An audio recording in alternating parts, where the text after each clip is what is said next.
We're ready to go. Okay, I'd like to bring to order the CRA, Lake Worth Beach CRA regular meeting. Today is May 11th and the time is 6:04. And sorry. Roll call, please. Mr. Mark Rickards, Here. Mr. Brent Whitfield, Here. Miss Leah Furch, Here. Mr. Tom Copeland. Tom is not present. Mr. Drew Bartlett. Here. And Miss Carla Blockson. Here.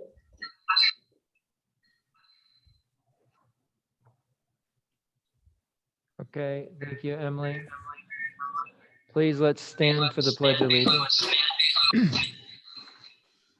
I pledge allegiance to the flag of the United States of America, to the republic for which it stands, one nation, under God, indivisible, with liberty and justice for all. Man, how are we going to survive this the whole meeting?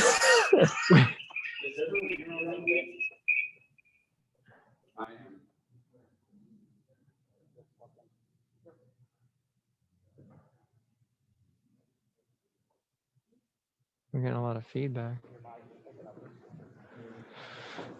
Okay. Is there any additions, deletions, or reordering of the agenda? If I may.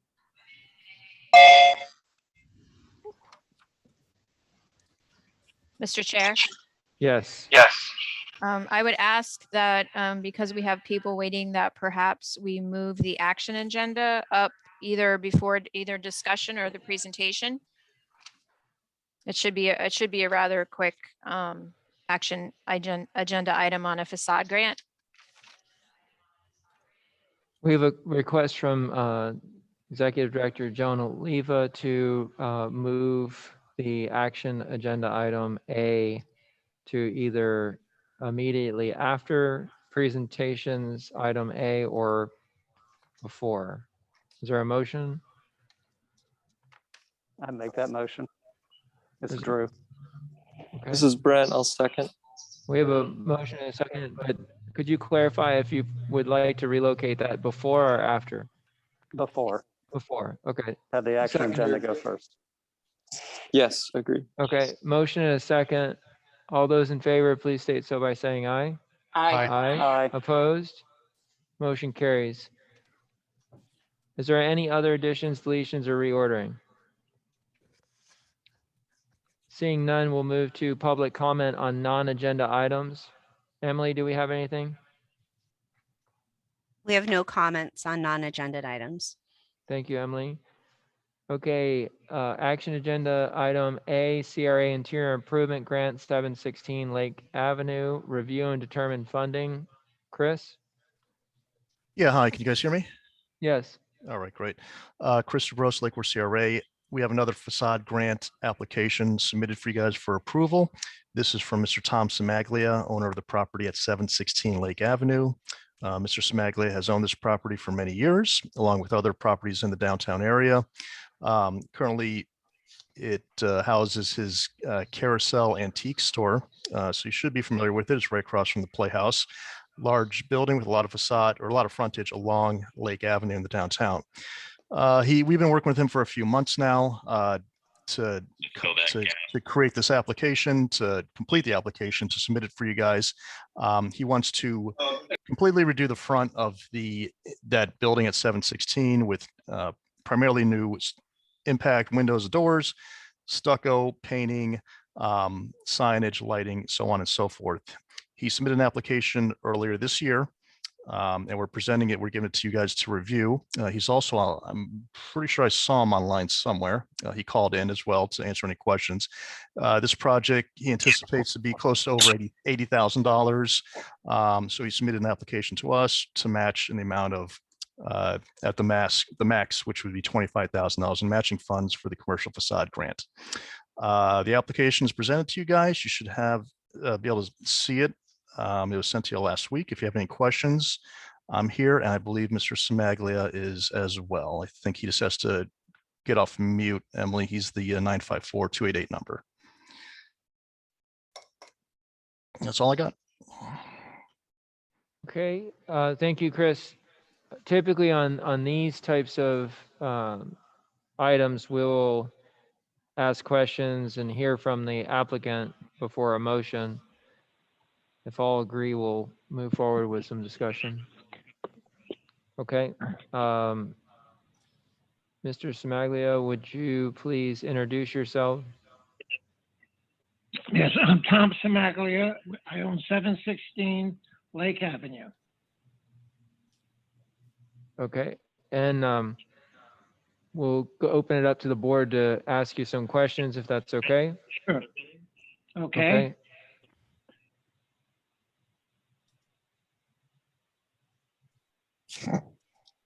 Any questions from the board? Oh, go ahead, Mark.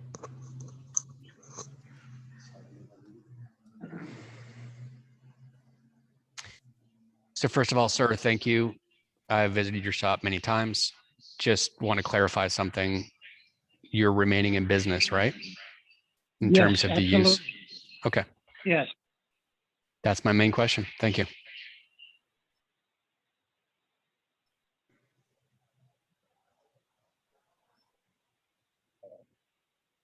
Okay, there's no other questions from the board. I'll take a motion.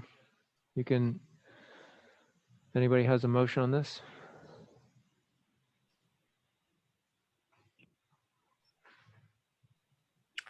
I'll move to approve the facade grant for the building as noted and recommended in the staff recommendations. There's a motion to accept staff recommendation. Is there a second? I'll second. Okay, we have a second from Leah. Are there any public comments on this item? Emily? No comments. All those in favor, please state so by saying aye. Hi. Aye. Any opposed?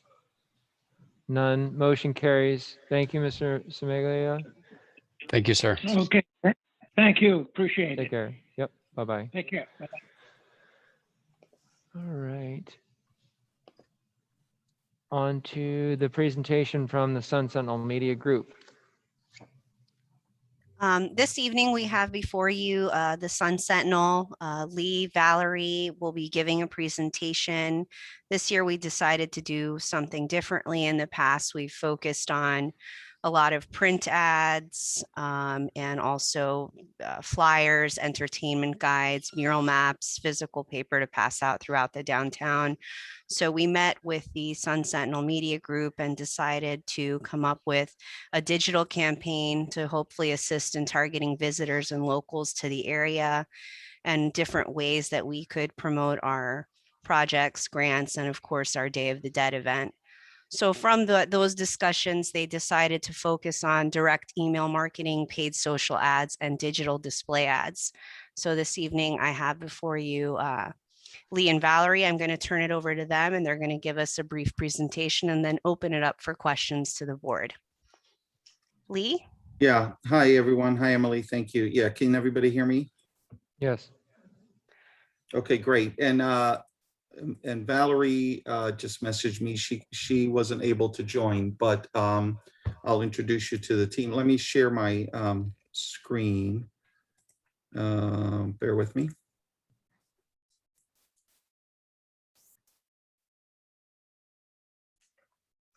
Let's hope this works.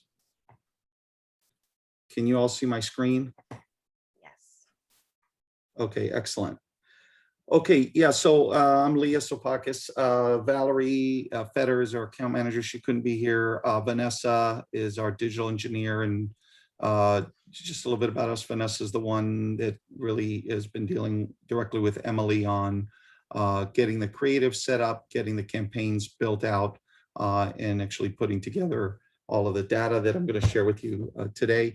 So we started this campaign back in October, and this is just a summary of everything that we ran for you all, and I'll take you through it. Please ask me any questions as we go through this, if you have any questions on anything that I'm showing you. So the first campaign that we ran was in October of 2020, and that was the Dia de los Muertos, event. And there were 3 tactics, as Emily mentioned there, where we're running digital display ads, some direct email, and some social ads. Here, the display ad campaign, we ran those programmatically. You can see, I think, if you can see my screen still, they're rotating there. So there were your sponsors there. There were several things going on, the sand sculpture event, but there were also some other things, scavenger hunt and other events going on, and we lumped them all together in that campaign and that promotion. So these display ads ran on top local and national media sites, things like Yahoo, also WPTV. But you can see there that the geo-targeting was set for 10-mile radius downtown Lake Worth Beach. And also we went after people who had interest in going out, entertainment enthusiasts, and so on. We reached over 100,000 people with those display ads, and you can see the engagement on those ads. The second piece of this promotion was a direct email campaign that went out to 50,000 emails. Again, same targeting as the display ad campaign. You can see an example there on the right of that creative. This performed very well. We got over 20% open rate on that e-blast, and over 1,300 people click through into the site to get more information. And the third piece, the third tactic for this campaign was a social ad. Again, same targeting, reached over 350,000 people with this campaign. We had 985 total engagements. That's everybody that engaged with that social ad. Of the 985, 559 click through to the website. But the engagements are everything, either they liked or commented or shared or clicked through. Any questions so far?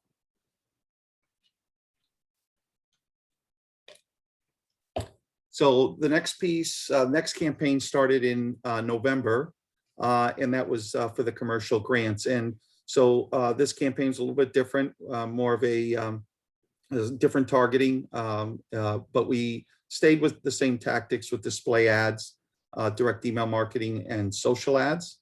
For those display ads, for this campaign, we reached close to 100,000 business owners, and we expanded the geo to just South Florida. So we went beyond just that 10-mile radius, a little bit more of a niche audience here. So we wanted to cast a wider net geographically. You can see some examples of those display ads, again, running on top local, national sites, media sites like Yahoo and WPTV within the South Florida geo.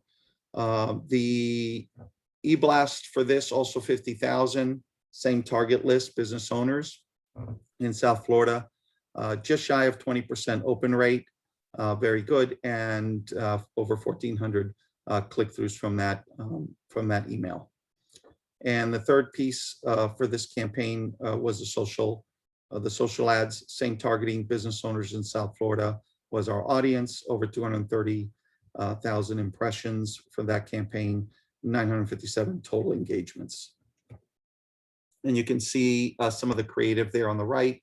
We were running, here we ran Facebook and Instagram ads, and carousel ad there on Facebook showing some of the different buildings downtown. Any questions so far here, or with this campaign? Hi, this is Brent Whitfield. I had a question. Yeah. How does this engagements and click-through rate compare to other similar folks, or I don't know if you work with other municipal groups or government agencies or something you might consider similar to what we're trying to do. How does this compare with those type of folks? Yes, we do. We do work with local government and municipalities, and we run similar type of campaigns.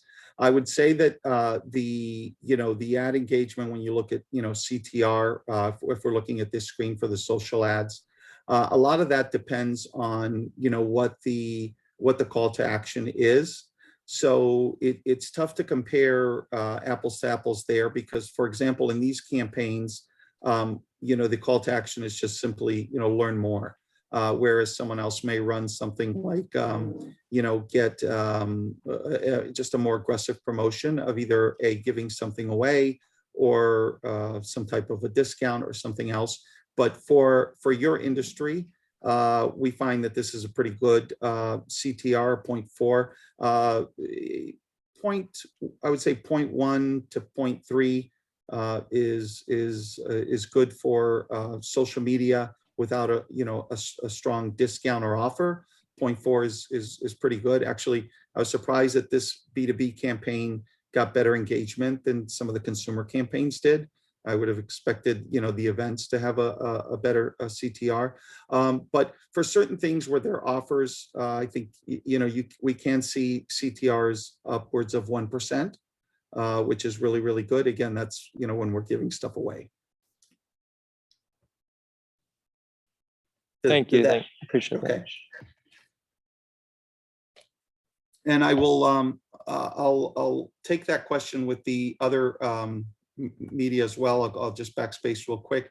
So for email, email marketing, anything between, I would say, a 15 and 20% open rate, is very good. And we were within that or exceeded that on almost all of these campaigns.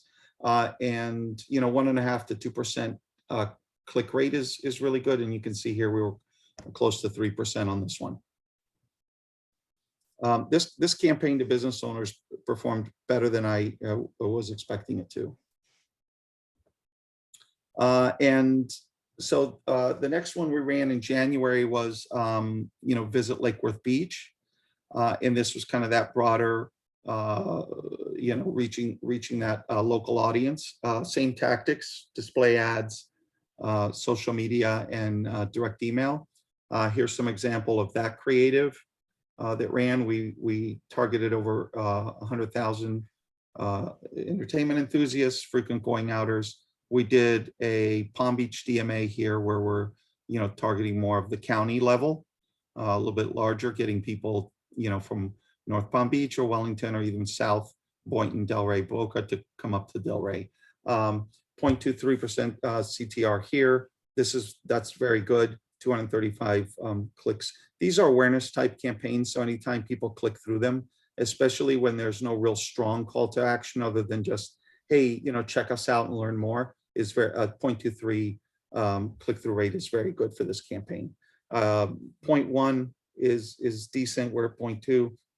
The one before you noticed was at a 0.4.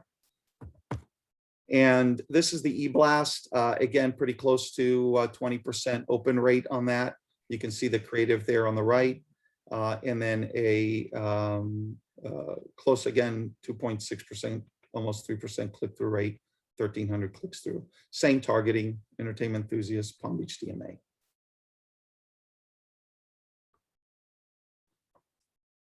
And here's the social campaign. All of these performed,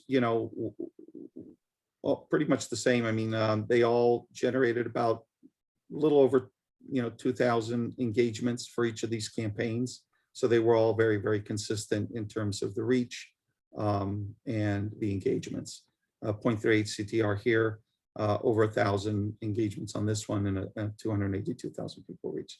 Here we went with these social ads a little bit deeper with the targeting and targeted, people interested in theater, boutiques, arts, restaurants, and entertainment. So we added a few more categories there in the targeting, and we saw some good results with that.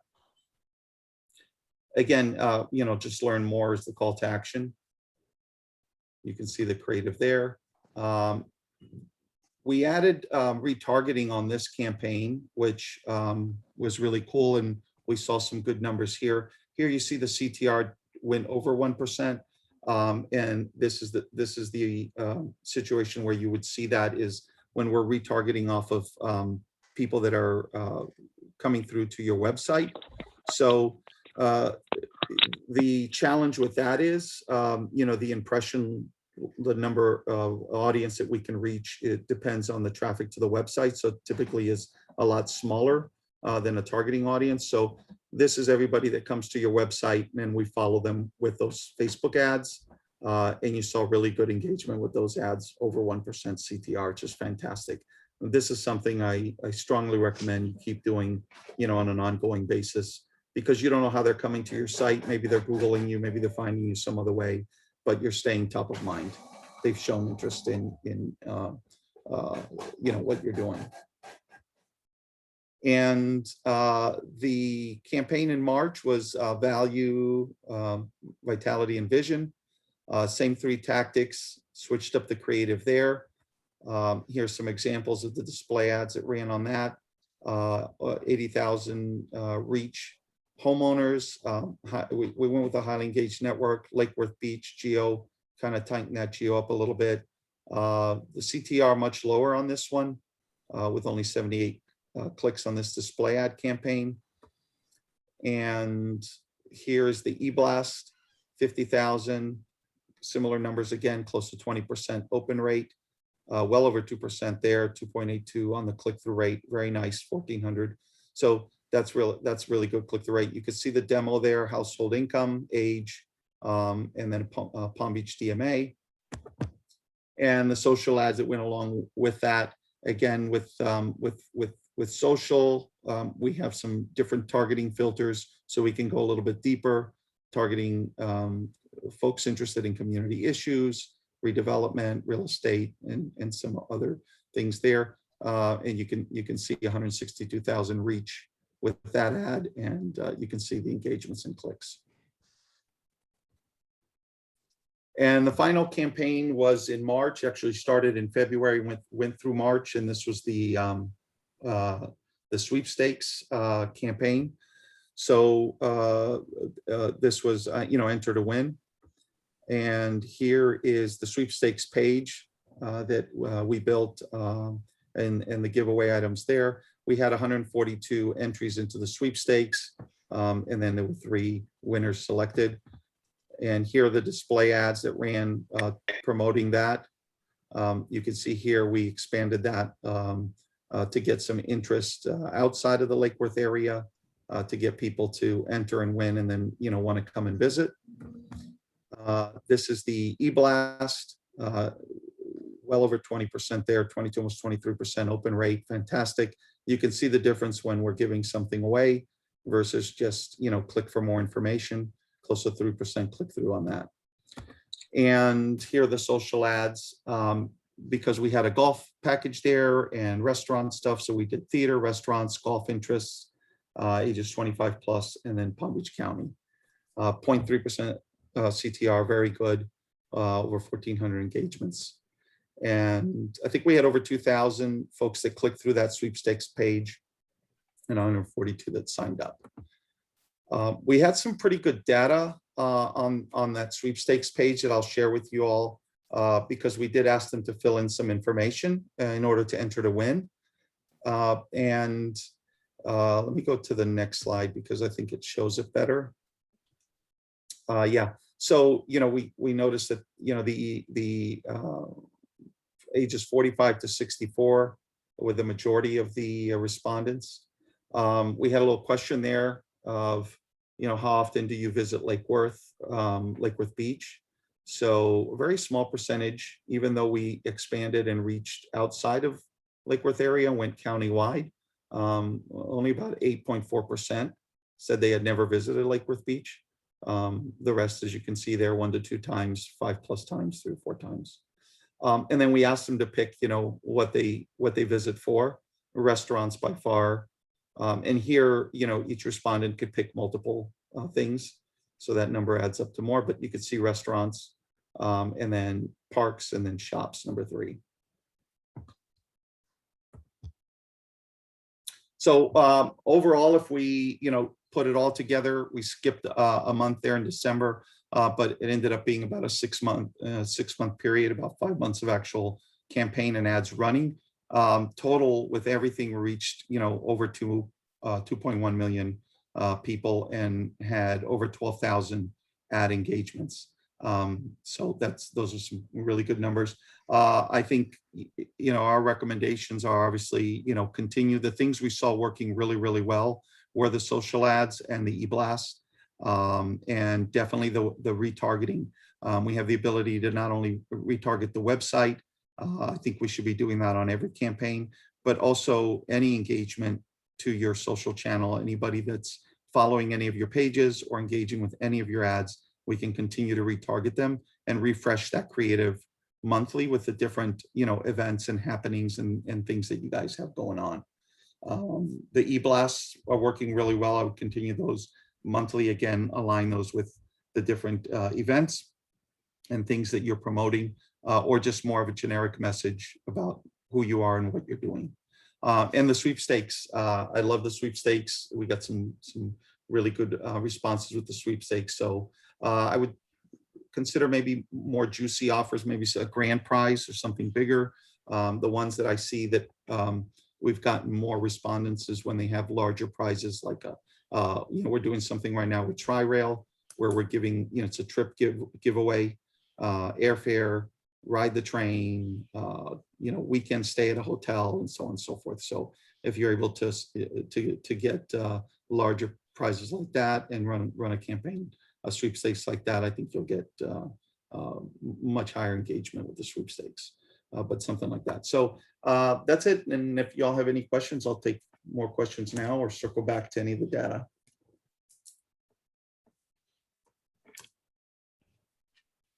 Okay, thank you. You have a question, Brent? Yeah, I had a couple more questions. I'm not a professional in this space, so how do you target the demographic when you say we're looking at folks that are into the arts or theater? How does that work? Yeah, so it depends on the tactic that we're using. If, for example, we're using social media with that targeting, we look at, Facebook will allow us to look at folks by interest category, so things that they've shown interest in. And that could be, for example, pages that they follow. So if someone's following restaurant pages or theater pages on Facebook, they're showing interest. Or if they're engaging in other posts or ads on social media that have to do with theater or golf or entertainment venues, then they go into that bucket. When we have multiple different targets that we're putting together, we pull that data from Facebook, and we can create inside the ad manager tool a custom audience segment that we can then deploy those ads to.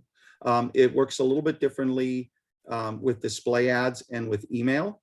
On these campaigns, we always try to set the targeting and worked with Emily on what the message was and who you all wanted to target.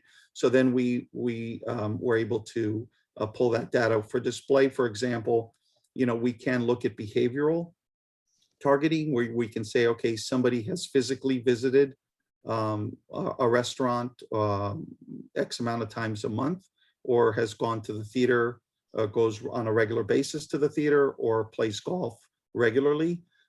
And so that's more location-based targeting, as well as transactional data where, maybe they use their credit card to book a round of golf or pay at a restaurant or buy theater tickets. So a little stronger targeting with display advertising and email. But also with email, it has to be an opt-in. So they've double opt-in. We have to be FTC compliant with everything we're doing. So that they've agreed to receive information related to, theater or eating out or entertainment or golf or whatever we choose to target. Did that answer your question? Yes, thank you. I had another question, which is, it seemed like the results were older than I expected as far as the age demographic. Is that normal for these type of campaigns, or you think it had something to do with our particular targeting approach or our message?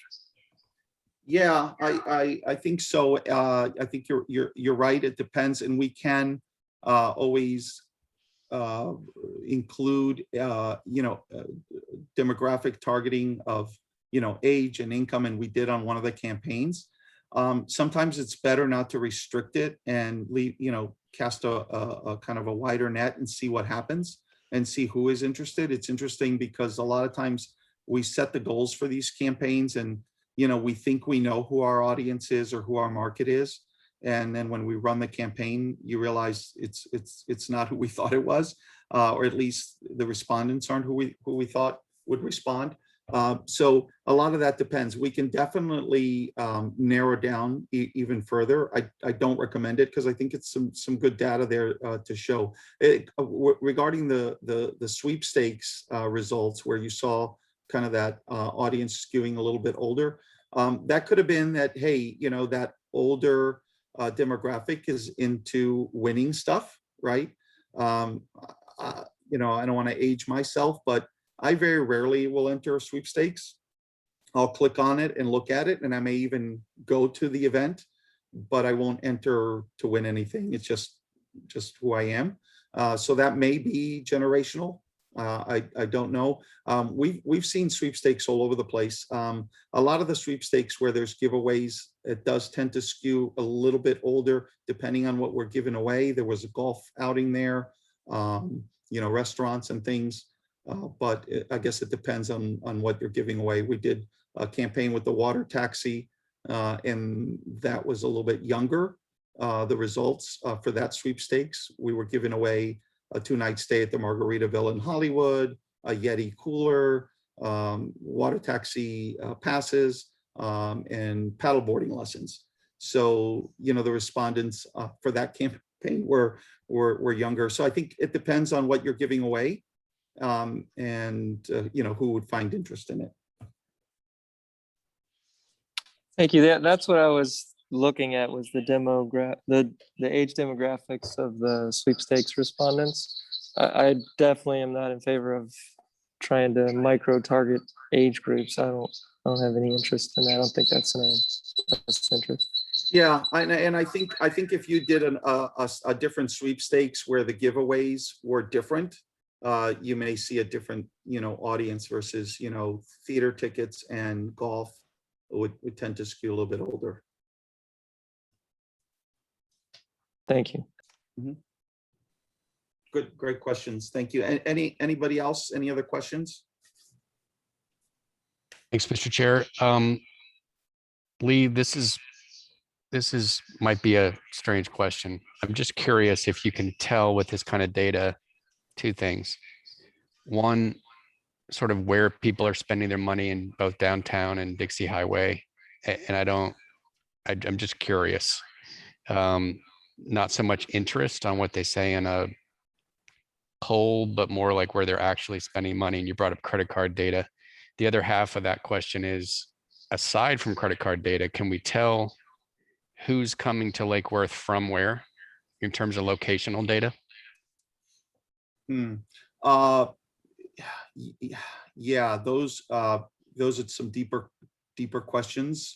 Yes, we have that technology. So those are different campaigns, and there are things that we can do and are doing for clients. It's so two parts. So the first part of your question, yes, we can look at where people are going physically with location-based services on their mobile device is how we are able to track that.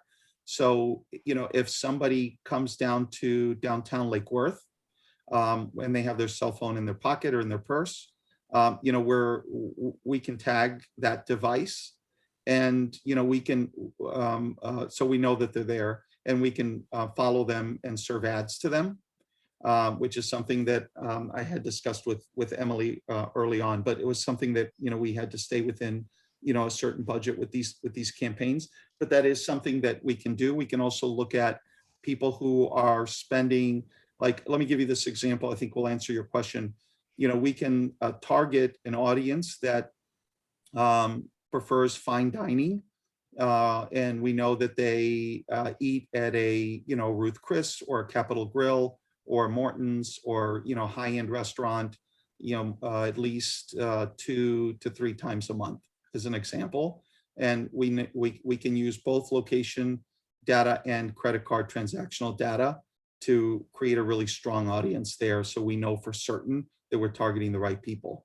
As far as where they're coming to Lake Worth, we can run campaigns for people who are visiting. This is something that we've done. We did it with the Palm Beach Zoo.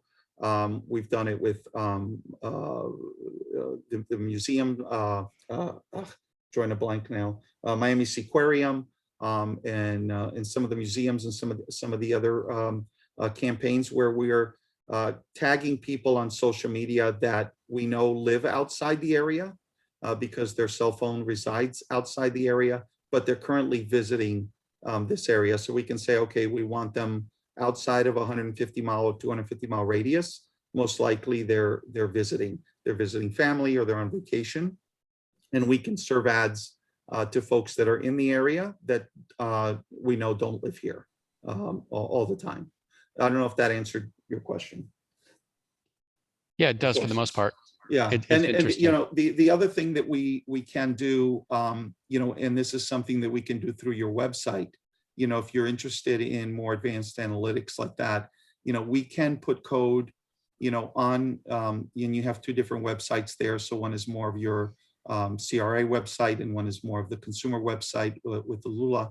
We can put code there that tracks who's coming into the website, who's looking up the restaurants and clicking there, and we can get all kinds of data on that audience. And then we can use that data to then target people that look like those people. So we can take data points to say, okay, this individual keeps coming back to the website, they're clicking in the restaurant section or engaging on our Facebook page or our website this way.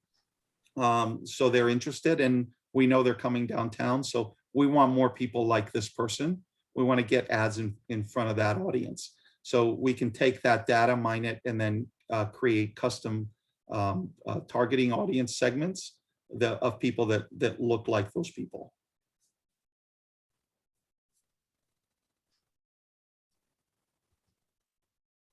Any other questions? Did that make sense? Yeah. It did. Yes. Okay, great. And these are things, we can definitely talk about. Some of these things we can incorporate in the campaigns that we're running that are similar to what we ran now with the retargeting. We can do some lookalike targeting on social media. We did retarget the website on one of the campaigns. We can also retarget email opens and social engagements. So these are things that we can, as we see we're getting good results from that, include that in future campaigns. Okay, thank you very much. I think we don't have any other questions or comments. So I appreciate your time. Thank you for your presentation. Wonderful. Thank you very much. Thanks for having me. I appreciate it. Thank you. And stop share. Okay, good. And I'll drop off and Emily will have this presentation. So if you guys need it, and my contact information. So if anybody thinks of any questions after, you feel free to reach out. Thanks, Lee. Okay, thanks again. Bye, everyone. Moving on to discussion agenda item A, L&M project discussion.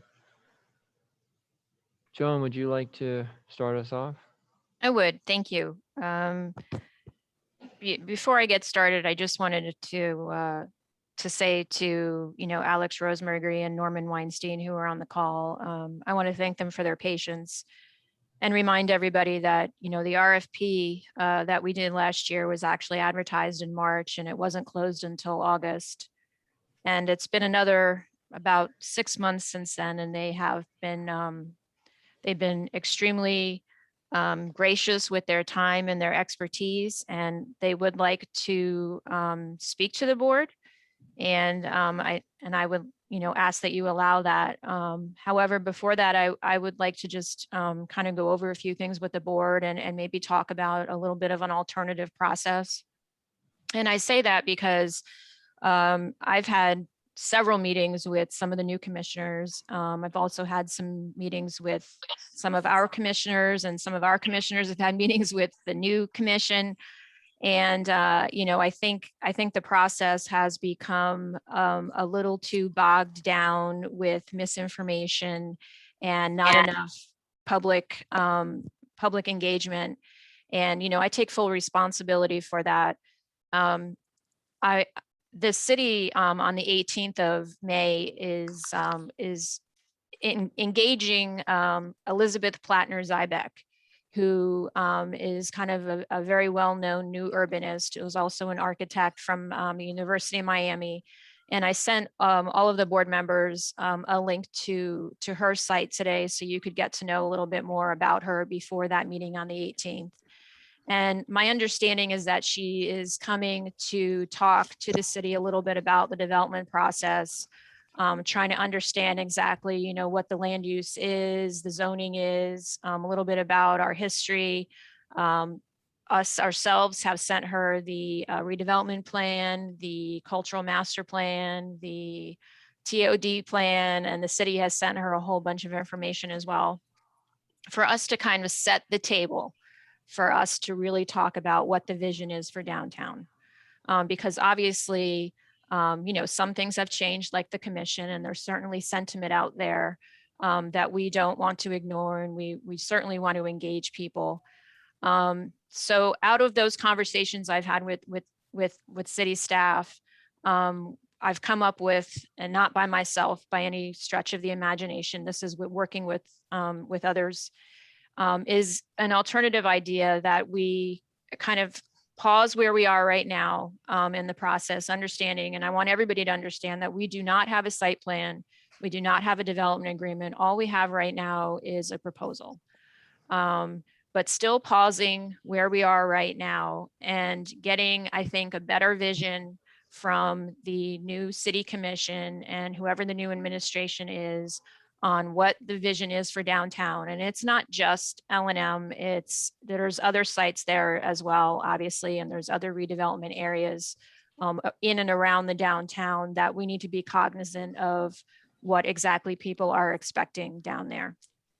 So I'm asking the board to consider the board and the city staff engaging professionals. And I don't know who those are right now, but I can certainly come back to you next month with some ideas, working with staff and the city commission on that, to create a vision that takes into account aesthetics, character, and appropriate design, while also discussing, coming to an understanding of what development costs are in the market today, because it seems to be constantly changing, financing, and developing in, like I said, today's changing market, and the underwriting process, and how we balance land costs with the desires of the community. I'm trying to connect this, but I can't. So okay. We balance land costs with what exactly the desires of the community are. So we know we spend 4.6, we know we asked for 2.8. Do we want something less than 120 units? How many units is that? What the density is? I think all these questions need to be answered, but I think, we need to come to, an agreement with the city commission of exactly what that vision is and how we get to where we would like to be in a certain time frame. So I would suggest that at our next meeting, I will work closely with the city and also with some of the new commissioners, who are very engaged in this, and try to engage a firm that everybody feels comfortable with, that can provide that necessary information that I just described. And we set up dates over the summer And, I don't know whether it's 2, 3, 4 meetings, whatever it needs to be for us to come up with a possibility of what this particular L&M looks like, and also what some of the other lots we look like are, taking into consideration, density, taking into consideration height, taking into consideration, what the aesthetics of it is, and also, how do we address parking? I think there's a lot of things out there that we need to, work together to try to understand. And then we come back, hopefully by the end of the year or before that, hopefully, with an understanding of exactly what is it we can do that's feasible financially, and that the community agrees with for the most part. And we either do an addendum to our RFP, or we come up with a new RFP that has a selection committee that involves more than just city and CRA staff and board members, but it also includes people from the community who live around there and other people who, have some definite interest in this that can really lend their expertise. And my goal would be to get to something in a relatively short time frame that we can all support. And so that at the end of this, we have a better idea of what this important infill project looks like, what the other project perhaps may look like on K and First, and also the other parcel on K and First that people probably know that the CRA has bought also. And if it's okay with you, Mr. Chair, I think there's some board members who have sat with me in some of these meetings with the City Commission that can probably maybe add a little bit more information of what I think the City Commission is looking for, and I think the public is looking for as well. Okay, great. Does anybody have? Yeah, I can Okay, chime in. Yeah, so it's really, can you hear me okay? Yeah. I know I can hear me okay from the echo. So I've been thinking about this a lot, and I'm looking at the map that has all the properties, and I lived right there for a while when I first got here. So I certainly feel the importance of what things are around you. Now I live on North L, just down the street. And I'm also in government. I've been in government a long time, and I've been the subject of campaigns before, and it's never a great feeling when you are that subject. And so I've been thinking about how we can pivot here, because a lot of the bad feelings started with the Alm Project, right?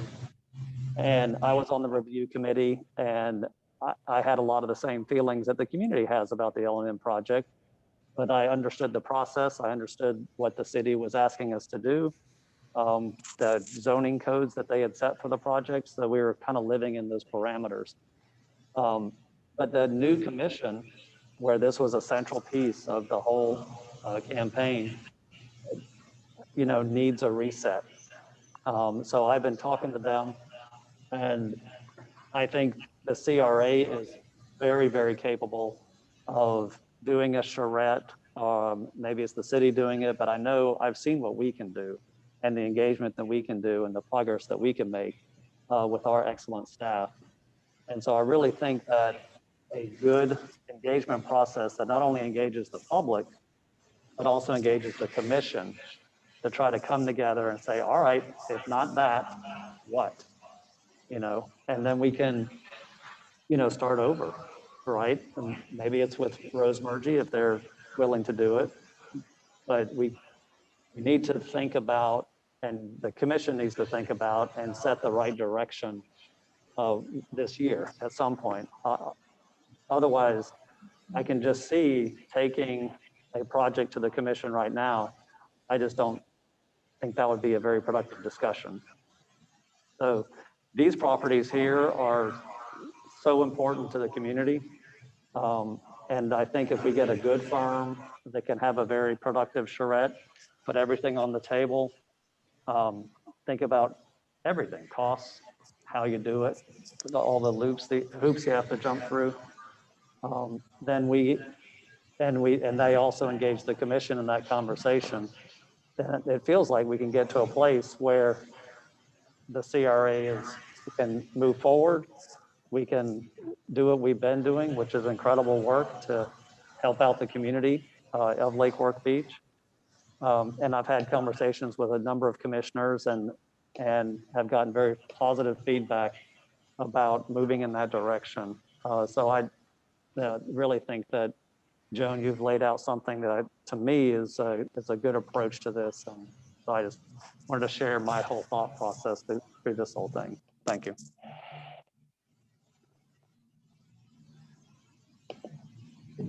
Okay, thank you. Thank you, Drew. Go ahead, Brent. I just had one comment, but I guess it's a little bit of a long comment, but my thoughts on the issue is, I think I was also on that selection committee. I feel pretty strongly that the team we picked and the plan we picked met the objectives that we kind of had in front of us, which was to get the most qualified developer that could take it across the finish line and give a quality product and maximize two things, which were economic growth and the price that would be paid to the CRA for the property that the city and the CRA purchased.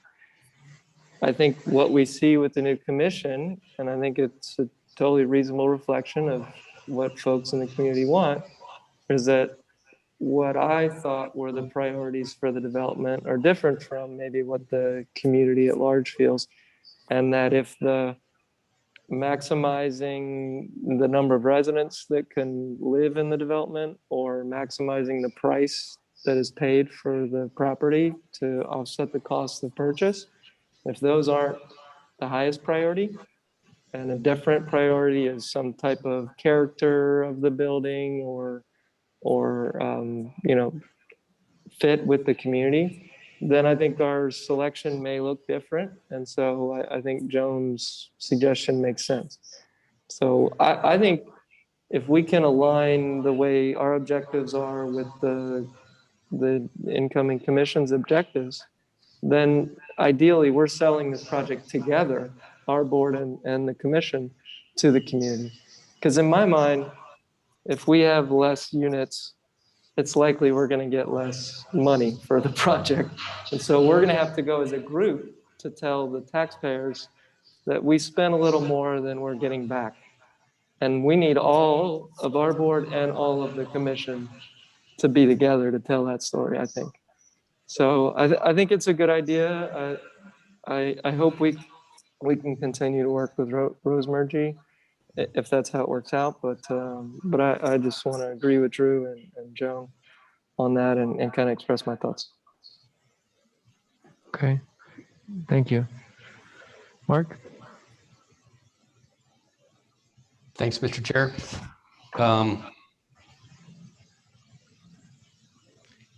Couple things. One, I really think that it's important for the public to understand that the CRA doesn't set policy or write code or approve development orders. For that reason, I actually think we should ask this as a CRA, and this can be as a joint meeting, or it could be as a workshop that the commission puts on. I think the commission has to answer some core questions, such as, is there a parking problem downtown? Do we want density downtown? Do we want to limit height downtown? What makes for a successful downtown? Do they want the CRA to assemble properties at all? If so, do they care about selling it at a loss? I'll put that in quotes, focusing on purchase price versus sale price. Do they want RFQs prepared by the CRA or not? And what they think the highest and best use is for that parcel assembly. I have opinions, but I don't set policy. For that reason, I just feel like we've wasted Rosemary's time, and it's not it's not out of a bad intent. It's just about a change in commission, change in some public sentiment. But in my opinion, the CRA needs to get out of the way. The city commission needs to be clear about what they want. And also, and we can respond to that. But us trying to act, I won't support. I just think it's a mistake.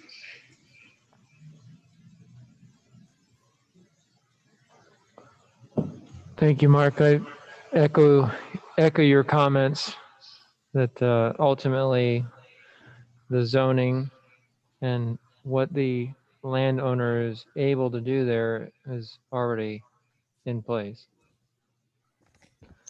And that's not set by the CRA.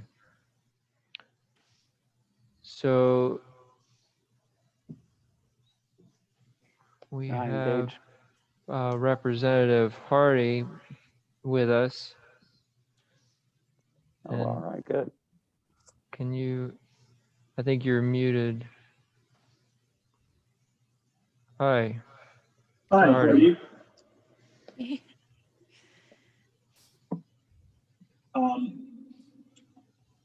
So first off, thank you for just giving me a few minutes here. I just spent the last 60 days in Tallahassee. The legislative session is a short ride in a very, very fast machine, and I'm happy to be done with it. I have been reading a few things, hearing a few things about what have been happening in the city with respect not just to this particular project, but with respect to conversation about development overall and the character of the community. And, I just have a few things to say. The first is, and Brent touched on this, the stated priorities of what the CRA was trying to do here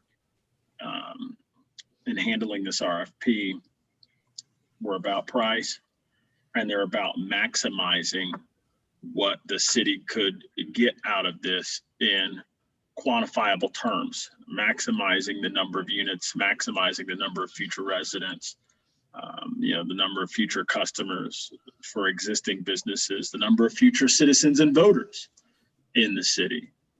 And the proposal reflected the constraints that our comp plan and LDRs put on developers.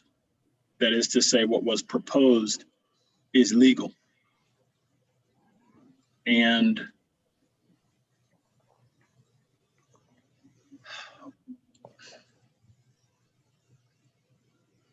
politics happened between the start of this process and now.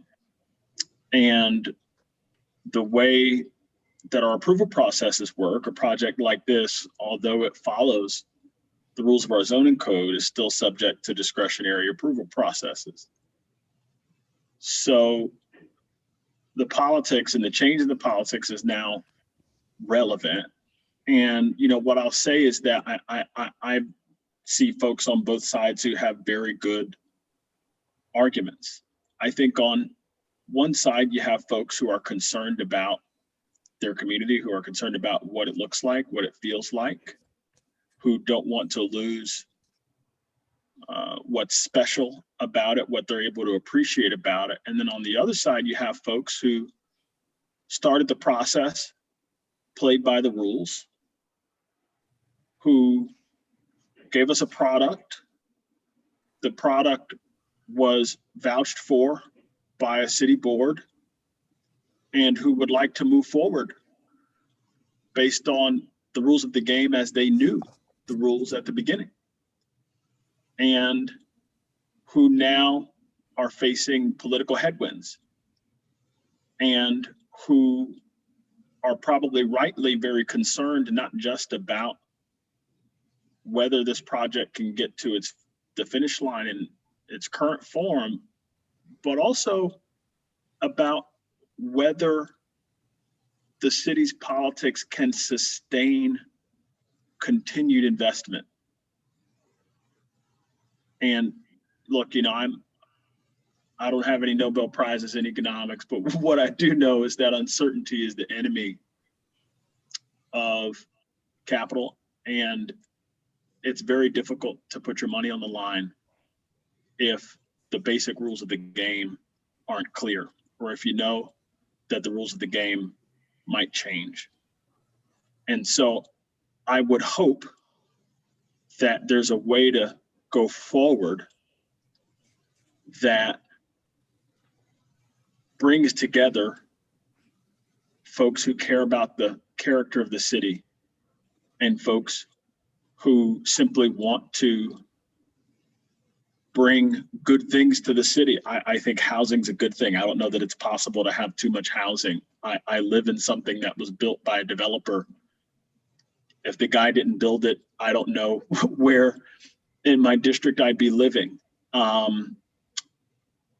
So I think there's a way to bring these two things together in a way that doesn't ruin the economics of this project, this potential project, and in a way that also doesn't ruin the character and quality of the city.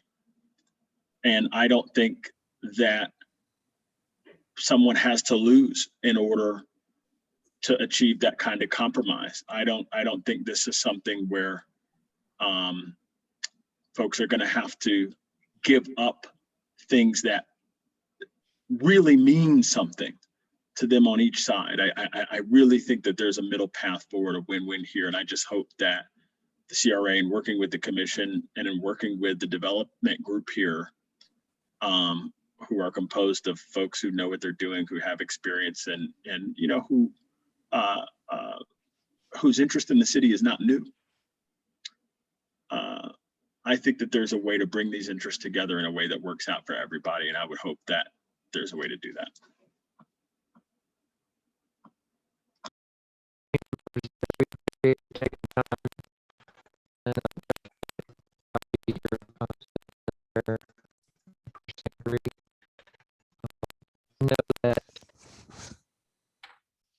Oh, sorry. I know the, I don't know, did you hear everything? Okay.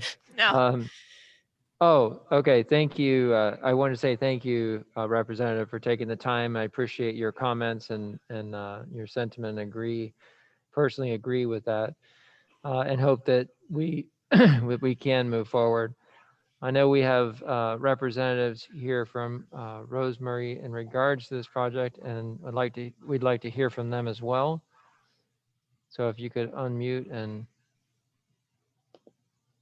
Yes. Hi, Emily. Could you make me the presenter, please? Sure. Thank you.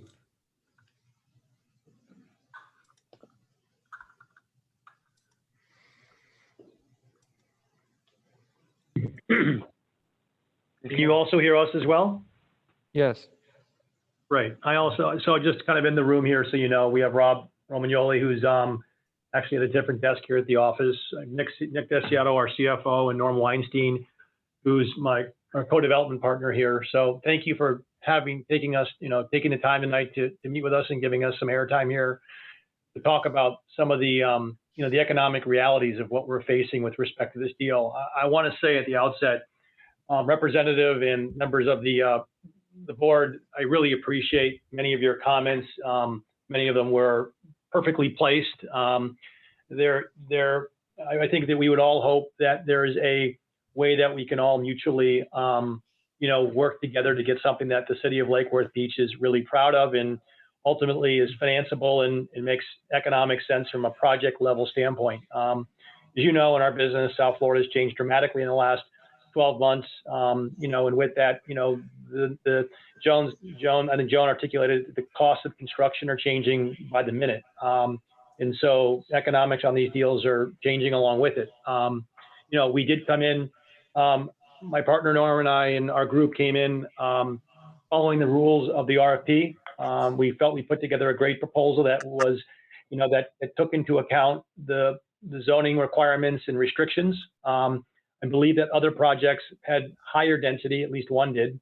And I think that, from a use standpoint, a product standpoint, I've had this conversation with many of the commissioners, is that apartments are a great use for the downtown to, help to further reinvigorate the businesses that have been so damaged and hurt by the pandemic, and over time haven't flourished as much as they maybe should have. I would just caution, we do a lot of these projects, and I meet with a lot of these boards, and I hear a lot of these conversations go on, both positive and negative. And there's two things I want to just make sure before we get into the presentation that everyone on the board understands and the public understands.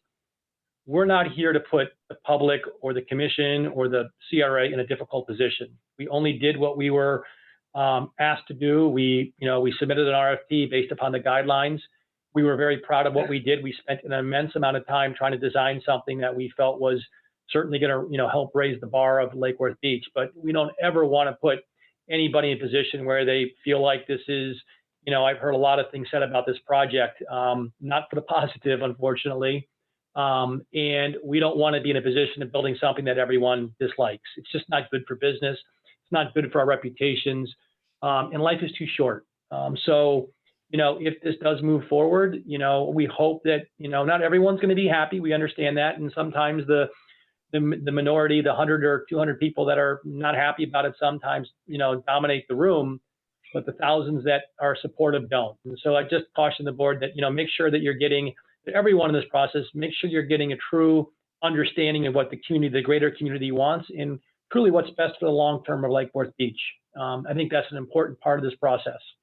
So, with that, we were asked, and wanted to talk about really the economics here associated with our offer and the drop in density, and what that impact is on the purchase price of the property.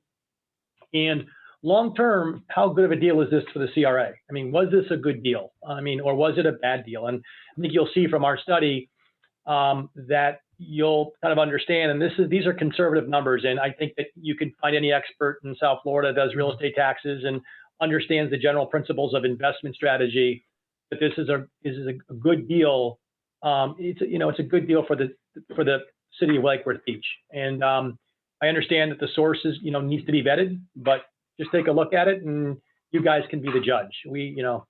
So I'll leave it at that. Rob, why don't you start?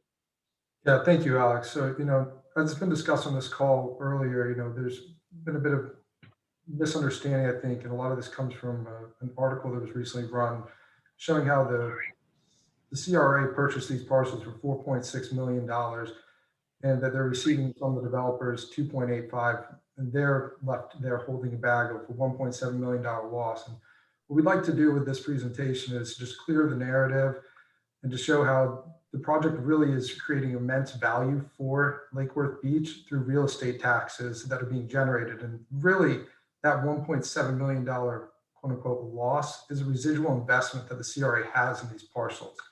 So with that, we'll move into the presentation here.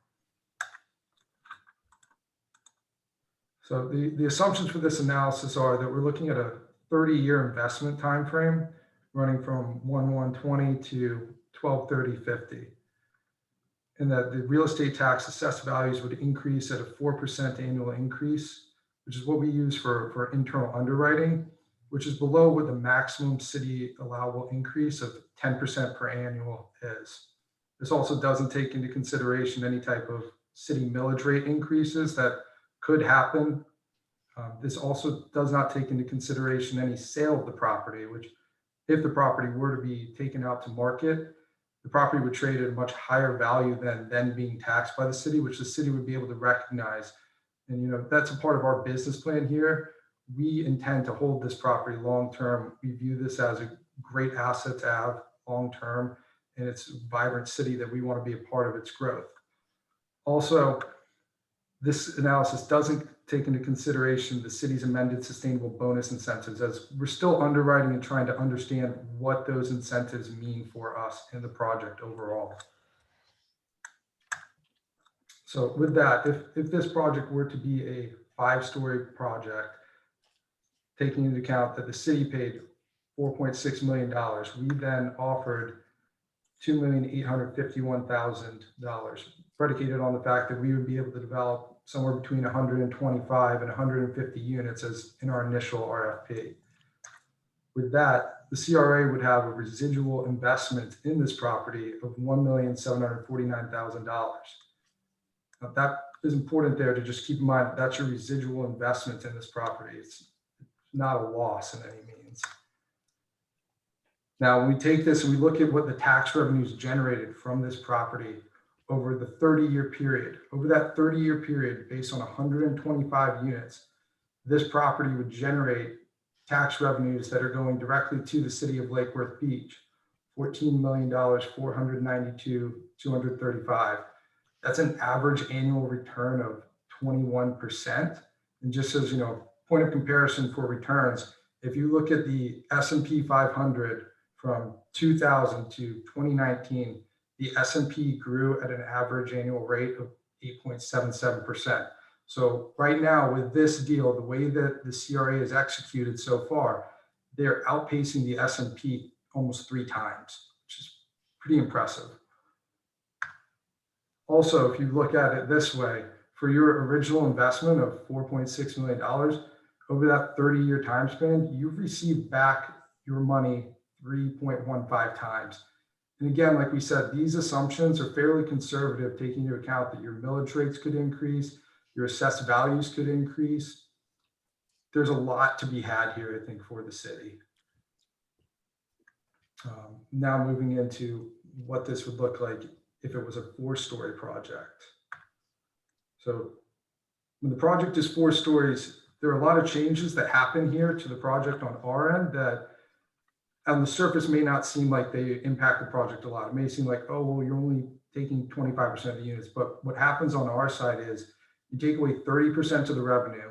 We still have many fixed costs within our pro forma. We know that to manage 90 some odd units versus managing 125 units, that's a fixed cost. That's an inherent cost in the deal. So the deal just became inherently less valuable. Also, you know, our amenity spaces, just because we go from 5 stories to 4 stories, the amenity spaces that we would want to do, they wouldn't change. We'd still have a pool, still have package stations. We'd still have, you know, full clubhouse.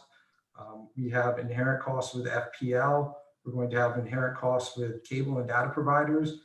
Those types of costs are not going to move whether or not the project is 4 or 5 stories.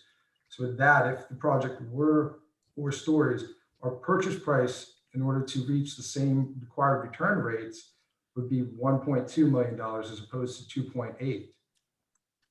That would mean that the CRA has a residual investment here of $3.4 million. And going on, so over the same time period, keep in mind you're starting off at a much lower assessed value for the project since it's now 93 units as opposed to 125. Over that 30-year time period, that would generate taxes to the city of $9,627,051.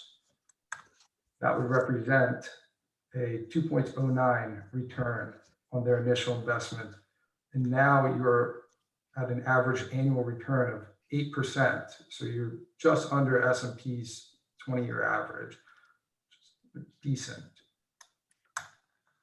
And so to compare both these projects, you know, as a 5-story versus a 4-story, you can see that what would happen here is you have a lost tax revenue to the city of $4,865,000. And that the overall return to the city is decreased by 34%.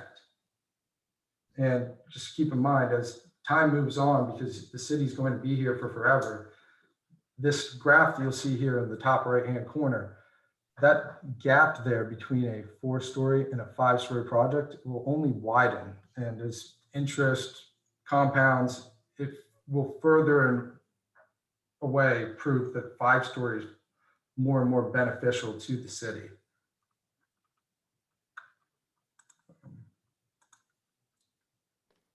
So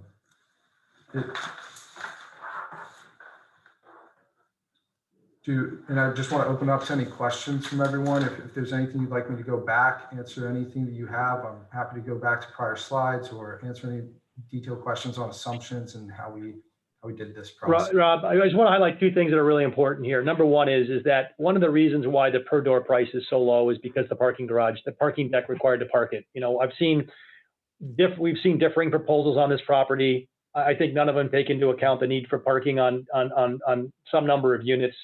You're going to most definitely, because the size of the parcel, you're going to be faced with a $20,000 to $25,000 space, you know, parking deck that requires not only accommodating the units themselves, but also some city parking as well. So that's important to factor in here when someone's looking at these numbers.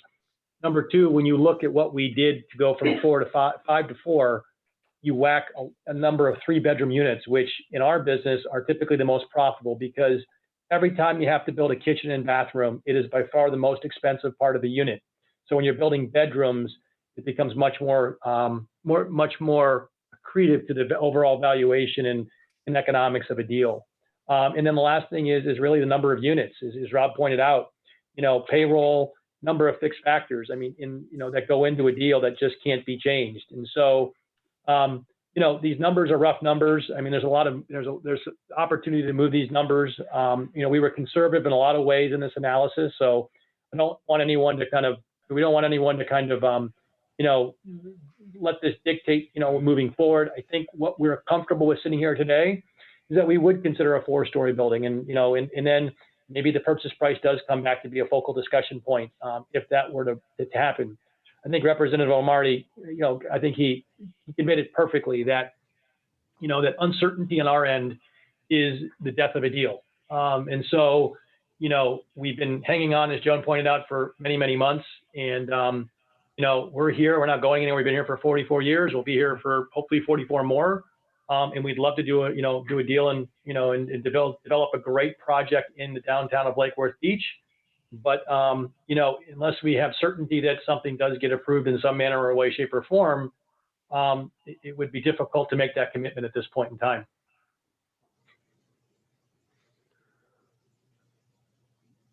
Okay, thank you. Thank you for your presentation. I'm going to open it up to the board, our board, for comments, questions. Questions for Rose Merging? Yes. Okay.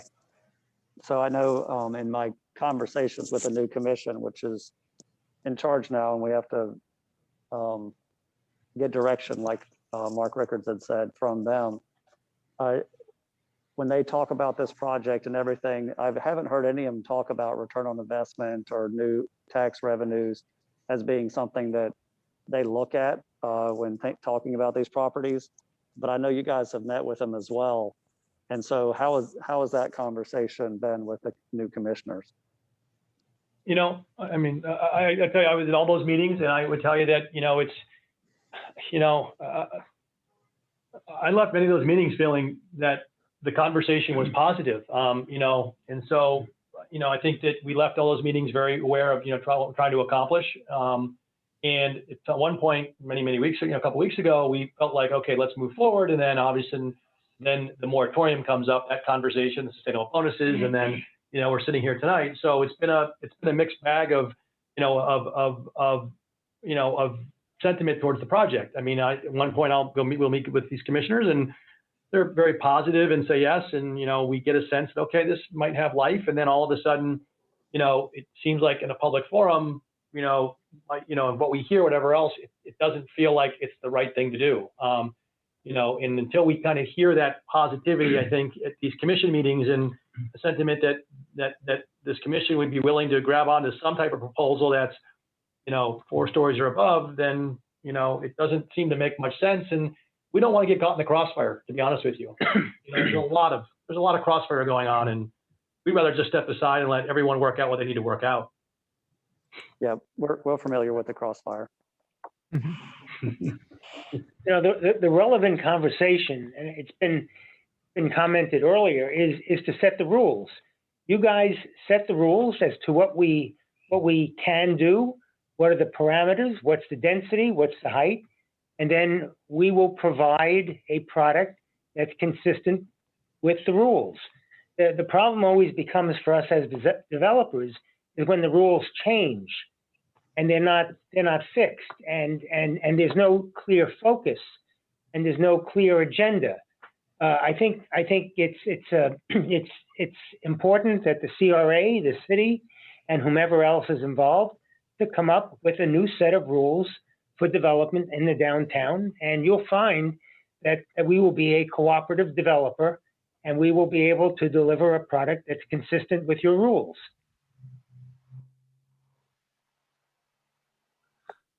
So I do appreciate that. And I think Mark had the perfect list.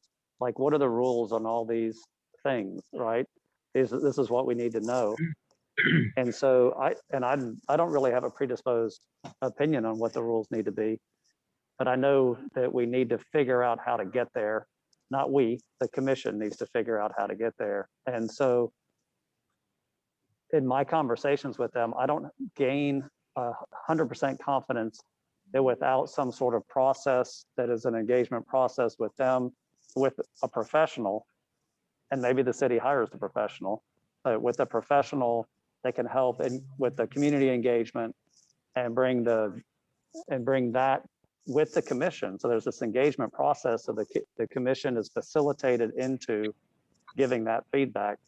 I think it could last if we don't, or the city doesn't, or somebody doesn't facilitate that exercise. It could go, the uncertainty could go on for a whole lot longer than by the end of the year, which is what Joan proposed. And so I still think I'm much more concerned about process on how we get to that point where we can give Rosemergy, if they want to stay in the game, that certainty.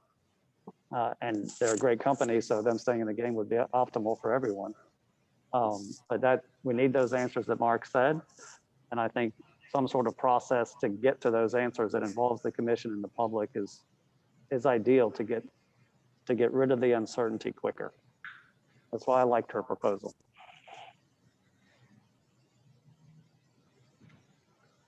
Any other commissioners have comments? No, Representative Omari would like to make another comment. Thank you.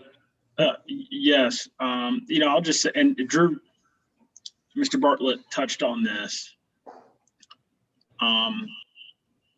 There are internal and external constraints to a project like this being viable. And I get that, so I understand that if a project becomes less lucrative to the city because changes to it might result in fewer tax revenues, that might motivate folks who care and prioritize increasing the tax base of the city. I would also add, though, that there are internal constraints to what makes a project feasible. And this has to do with what folks who provide capital for projects like this, who part with their money and accept risk, what they demand in exchange for that is a part of the internal constraints of this project. And I think that the things that folks on both sides of this issue prioritize, on one hand, a project that works, that can sustain the demands that equity and other investors will place on the developers who are building this project, and a project that doesn't ruin the city. Those two things they're not necessarily in disagreement. And I just think, though, that there needs to be clear rules. I'm a huge believer that projects need to be respectful of their surroundings. Our code, which is what folks who are looking at, what folks who want to invest in the city look at before coming in here, it doesn't do what folks might want it to do. And so if there are issues with our code, then those need to be addressed. But it's hard to change the rules in the middle of the game without necessarily even changing the rules. And so you know, again, I think there's a way for everyone on all sides of this to win. There just needs to be certainty. And if there's not certainty, then there's going to be issues, not just with this group of properties and with this particular project or proposal, but with folks in the future who are going to wonder whether they should commit their time and resources to pursuing a project in this city if they don't know that the rules won't change in the middle of the game. That is critical. So again, I think both sides can win here. We just have to create some semblance of certainty. Thank you again. Thanks for your comments. So this item is really a discussion item. So are there any other board members that would like to comment? Brent? Yeah, thanks, Brendan. I just wanted to say I was going back over the other submittals we got for this RFP. And one of the first ones that we reviewed and put aside right off the bat was lower, I think it was 4 stories and less units. And they did not offer any money for the property. They asked for us to partner with them. And right off the bat, that was a signal that they weren't in line with what we valued, you know, which was trying to make sure that we got some kind of investment up front, some kind of capital, and we knew that we could tell the taxpayers that we got a value for the property that we thought was fair.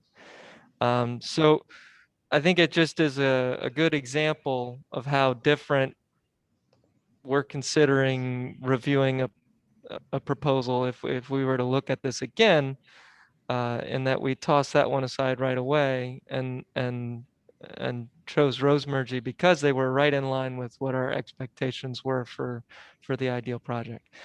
And so I couldn't agree more with the statement Representative Hardy made that we do not want uncertainty. If we can get the rules of the game defined, the earlier the better for this project and for all future projects. Thanks, Brent. So from here, I think there's nothing to vote on. So Mr. Chair, I'm sorry to interrupt you, but we do have quite a bit of public comment if you would like to take it. yep, I was going to. Oh, okay. Thank you. No, I was gonna jump the gun.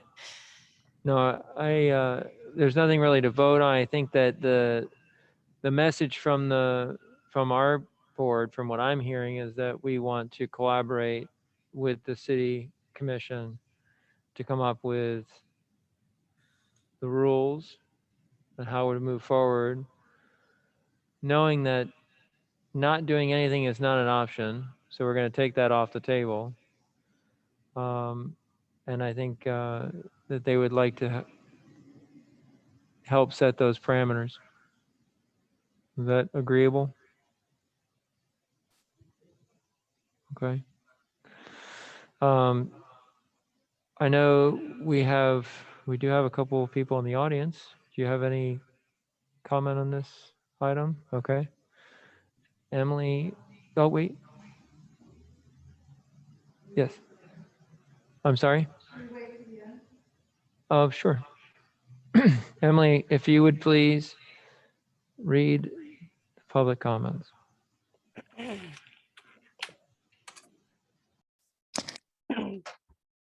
Sure. Suzanne Guyot, 131 North Gulfview Road. I would like to express my support for the alternative idea presented by Fairfax and Salmons for the L&M project. I believe that this is more in character with what most of us living here would like to see, and certainly more in line with the mission statement of the CRA. I do not like the current proposal for any number of reasons. I hope you, the board members, understand that there has been a sea change in how the citizens of Lake Worth Beach view the direction that the city was going. The majority of us want change, not your current proposal. We want quality development, not any development. Cliff Kohlmeyer, 503 First Avenue South. The John Stover and Associates report is a promotional document with misleading statements about benefits to the city. By neglecting to mention the cost to the city of added services such as EMT, fire, police, schools, and infrastructure, the report doesn't rise to the level of an economic analysis, and claims falsely that the element would provide additional parking when in fact it would subtract 52 spaces, and omits the issue of historic preservation altogether. It inaccurately claims that, quote, the site design features a scaled down townhome look with individual points of entry, end quote. This is an outlandish claim for a 5-story block of apartments. The report boasts that the success of the project, quote, would serve as a strong proof of concept for future multifamily projects, end quote. That would be a disaster. A bland high-rise must not become the prototype for downtown growth. The city has rules to avoid that happening. For example, our code allows for 85 units on site 1, not 120, and the element does not comply with the 2019 design guidelines. The RFP failed to stipulate these guidelines or a requirement for any public amenities. These omissions are a disservice to prospective developers by creating avoidable administrative and PR hurdles. Last week, my neighborhood association, Downtown Jewel, discussed how to avoid projects going off the rails like this one did at an early stage. In order to promote conforming development while preserving historic integrity, we adopted a resolution that, quote, to facilitate the approval of appropriate projects, Downtown Jewel Neighborhood Association takes the position that any RFP for new development in the city should stipulate conformity and the city's design guidelines, end quote. The design guidelines caution that, quote, the consistent theme with a new construction is to look and listen to the neighborhood, end quote. The CRA has failed to do that. As a result, a fatally flawed RFP has led to a proposal that is grossly incompatible with our town planning guidelines, and it should be rescinded in fairness to all concerned. Gail Silverblatt, 414 North Ocean Boulevard. Lake Worth Beach has been called many things, but it has not been called boring. The Element building being represented to the CRA board tonight could only be called boring. It has no charm. It is a utilitarian building that could be anywhere. Lake Worth Beach is a creative town that deserves creative thinking and a charming development on the edge of an historic neighborhood. The wall height at the setback is too high, and overall scale of the element is too large for the neighborhood.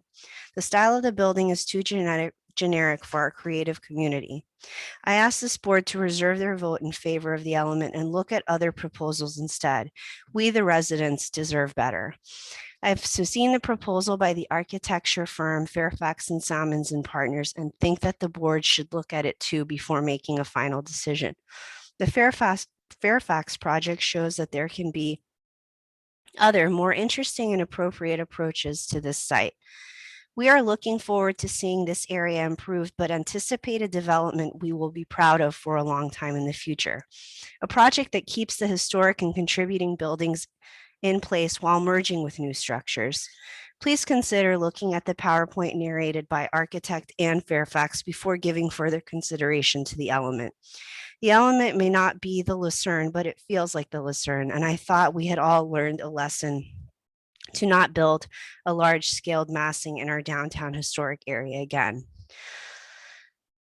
Julia Renninger, after having listened to the PowerPoint presentation by Ann Fairfax and the Q&A following, I urge the CRA to reject the element project. I think it would be wise to rewrite the RFP calling for lower profile buildings in keeping with city's historic architecture and incorporating elements responsive to sustainability and climate change. I think the project envisioned by Ms. Fairfax are an excellent way forward. However, I do not think a 5-story building in that location is appropriate, but those taller buildings on Dixie Highway. Ginny Powell, 224 North Palmway. I'm in favor of the alternative proposal for the L&M project presented by Ann Fairfax and Richard Salmon. The project is much more in character with the surrounding neighborhood and associated historic districts. It is far better fit for our community than the current proposal, the Element, which is architecturally distasteful and definitely not in tune with the surroundings for a number of reasons. I have owned a historic home in Lake Worth Beach for 30 years and consider the efforts by the CRA and developers of the Element to remove historic homes to be troubling, to say the least. The Fairfax Salmon proposal will save and incorporate the historic homes currently sitting on the site. We need good quality, smart development like this that preserves the character of our great little city. I want to be clear that I support the Fairfax Salmon counter proposal and wish for my comment to be read into the record at the meeting on May 11th. Jim Finnegan, dear CRA, I am a 30-year resident of Lake Worth, owning 2 small businesses and employ over 20 people locally. The new project you are proposing needs to be scrapped and started over with a plan that fits our city. That is eye-pleasing and has in mind, the residents and our small town feel.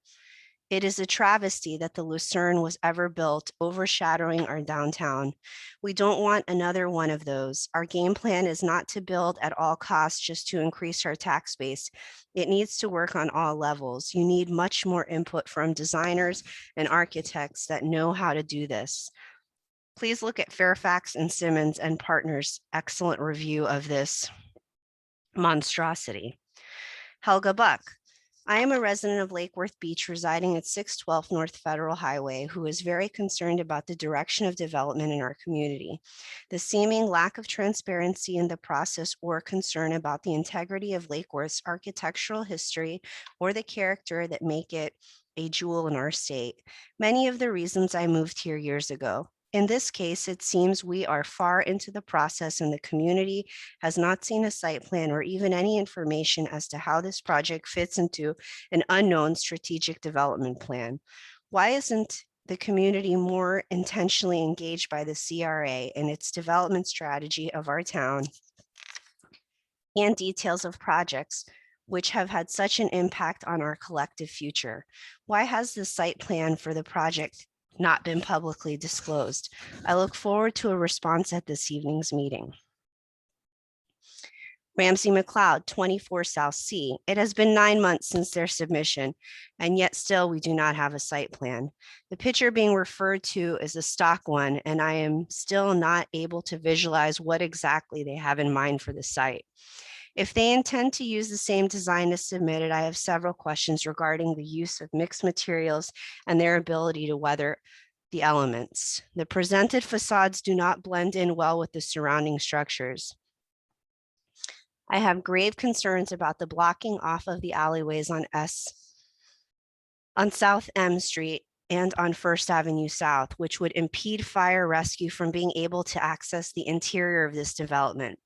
Most of the existing alleyways would no longer be accessible, thereby blocking the ability of any internal fire or emergency being able to be addressed in a timely manner by these folks. Where will the entrance exit to the parking garage be located?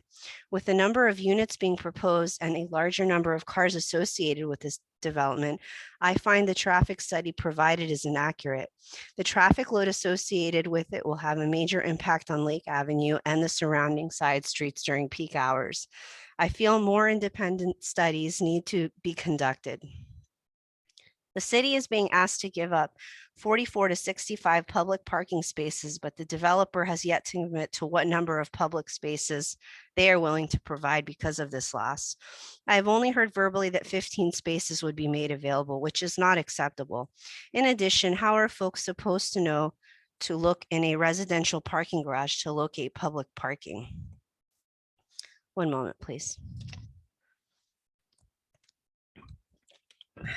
Catherine Truow Alexander, 2002 North Lakeside Drive. I object to the Rosemurgy Weinstein plan and feel it is the wrong direction to go for Lake Worth Beach. The Fairfax Salmons plan is far superior. Patricia Hallowell, 1512 North Lakeside Drive. Please have the CRA consider the Fairfax and Salmons proposal. This proposal considers historic, environmental, and mixed-use housing needs better than the Element project. We moved to Lake Worth years ago because it was special. Let's keep it that way. Deborah Yates, 128 North Ocean Breeze. As an artist and designer, I'm opposed to the gargantuan negative bellwether that will tarnish the historic nature of the city's, permanently diminishing the charm of Lake Avenue. You should thank Fairfax and Salmons for their appropriate architectural design. Please don't destroy our quaint downtown. Elaine Weber, 1023 North Ocean Breeze. I support the alternate concepts provided by Fairfax and Salmon. They present a friendlier small town environment which should be further explored. Dale Alexander, 2002 North Lakeside. I am a new resident to Lake Worth Beach, 18 months. Yet, as I understand the recent proposals and their potential impact of the downtown area, I would encourage y'all to favor the Fairfax and Salmon's proposal for redeveloping the area. It is clearly a more aesthetic option of the others proposed. Angela DeSalto, I disapprove of the Element Project.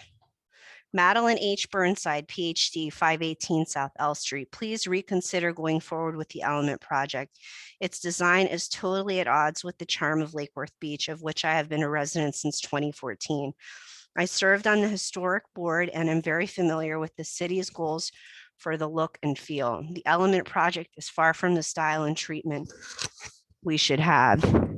If we are going to have a thriving downtown, it needs to look like a place that people want to visit and whose buildings are inviting.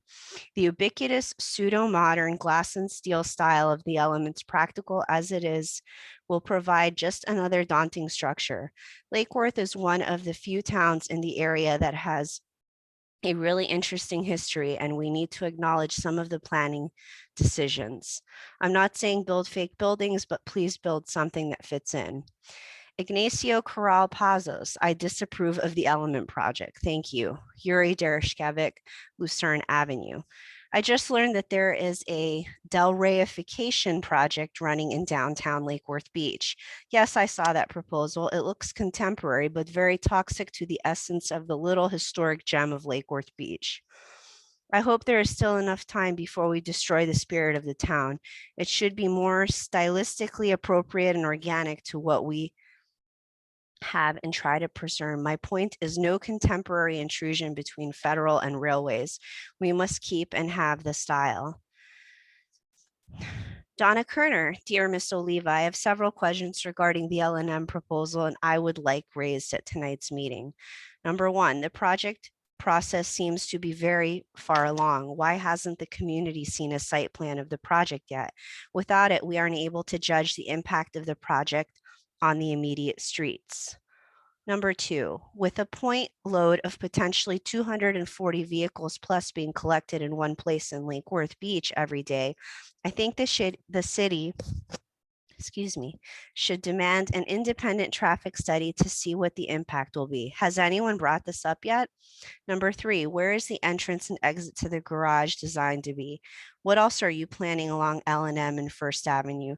Do the rental units go down to the ground or are they up on a garage podium? Number four, 2,400 to 4,000 square feet of retail with 120 residential rental units does not constitute mixed use. It appears that most of the ground floor will be privately walled off. Can you please explain? Betty Resch, Mayor, CRA Liaison. I am writing to ask you to set aside the current RFP for the properties identified as the L&M project. A fresh approach would encourage engagement in a series of truly public workshop charrettes. These would include the residents, business owners, city staff, and officials. From those meetings, we can hopefully get a unified vision of what the future downtown should look like. I propose that these go over a period of time not to exceed 6 months or so, and then follow that up with an RFP which truly reflects that shared vision. With both of the entities and the public working together, I would hope that we could develop a vision which considers housing, both rental and home ownership, job creation, retail needs, office space, parking, and the cultural life of the city. Considering all of those things will make for a vibrant and interesting place for folks not only to call home, but also to visit and experience our wonderful city. Thank you for your consideration.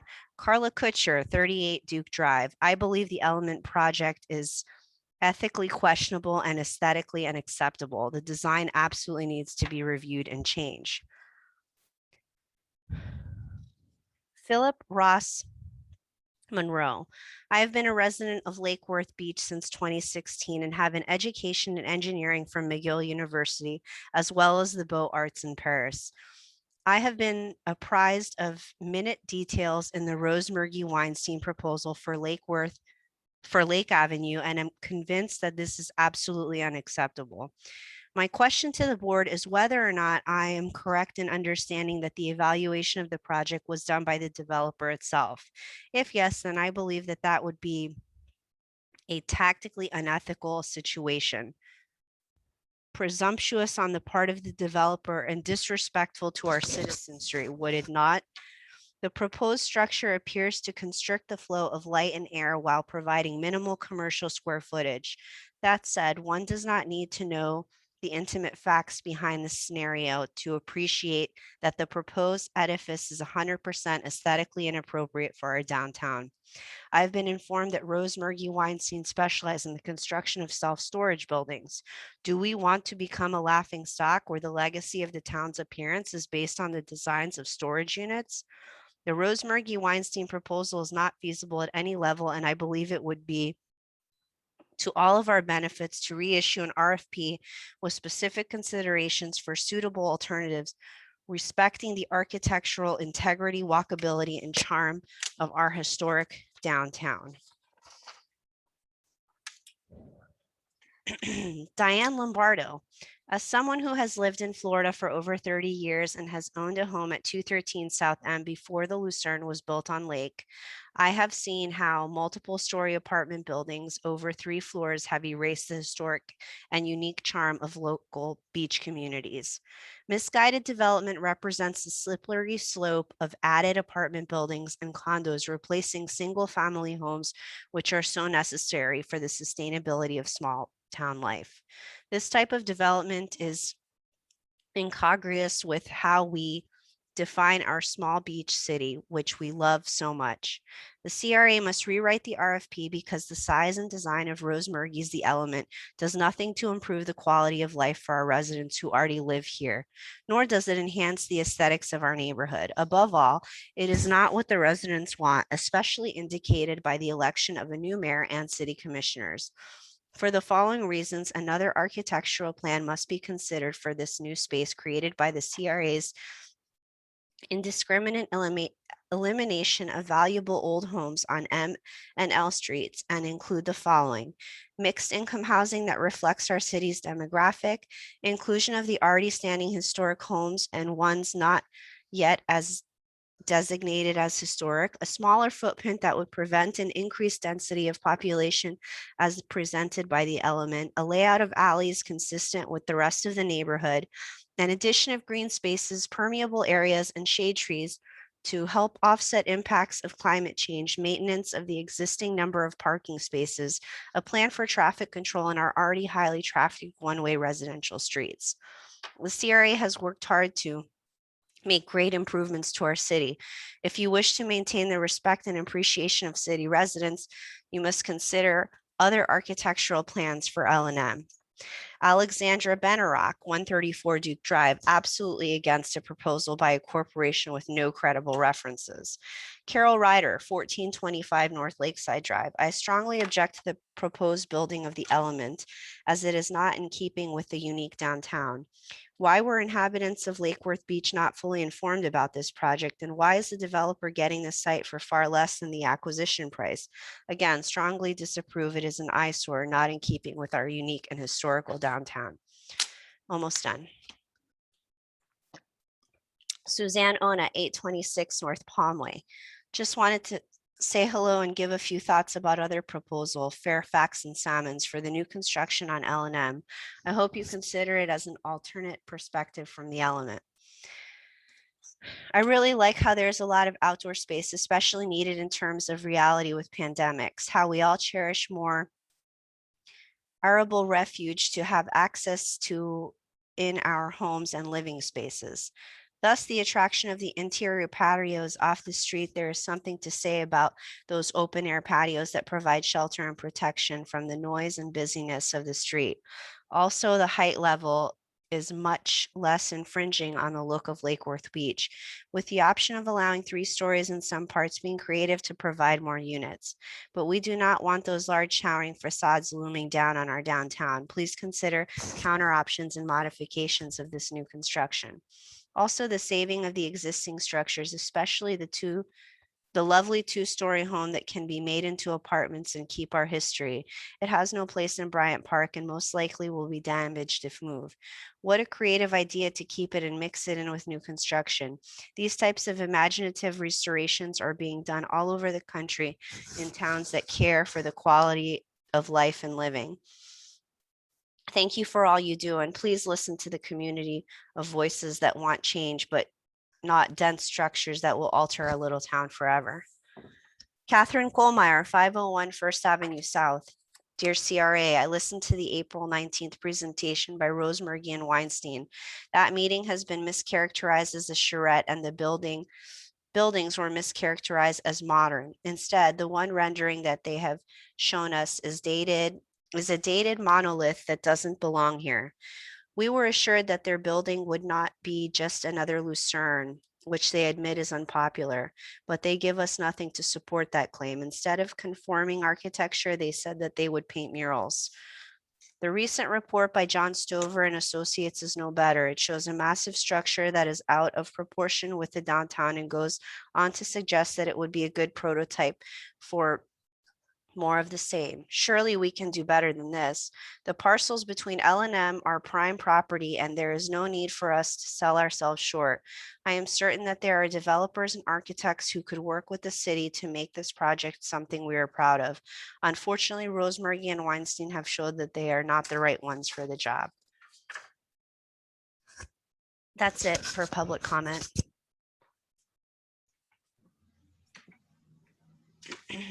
Emily, thank you so much for reading all that into the record. Certainly appreciate the public comments and participation. I do feel it's necessary to once again clarify something that I heard in several of those comments. The CRA had nothing, period, nothing to do with the design of the project. The respondent to the RFP, which the RFP did not even give any direction as to the height or density of any kind, the respondent followed our city, and I live here too, our city guidelines. The CRA has nothing to do with that. We've been a little demonized by some of those comments, and we have absolutely nothing to do with it. So I just want the public to understand that.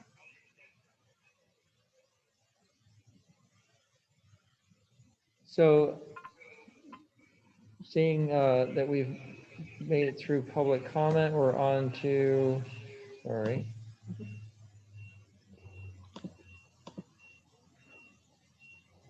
John, I wanted to ask about this. There was some reference to another design by somebody, Fairfax. Okay, there I go. Yes, there was a design that was not submitted to us during the RFP process or since then, but it is done by a local group called Fairfax and Salmons. I believe they're on the call. I was able to view it through an Instagram link that somebody sent me, and it's a very beautiful proposal. I'm not sure if it's financially feasible or not, but I think it's important for everybody to understand that that proposal was never submitted to the CRA. I did just get a link this afternoon from the mayor so I could actually look at it. And I guess Ms. Fairfax gave a presentation that the mayor was able to attend. And so she sent me that this afternoon, and I can certainly share that with the board, but I haven't seen it myself. But just again, to let everybody know, no proposal, no other proposals except the three that we received, including Rosemary and Mr. Weinstein's project. Another one, and I apologize, I forget the names of the other two, but those were the only ones that were submitted during the 6 months we had this RFP advertised.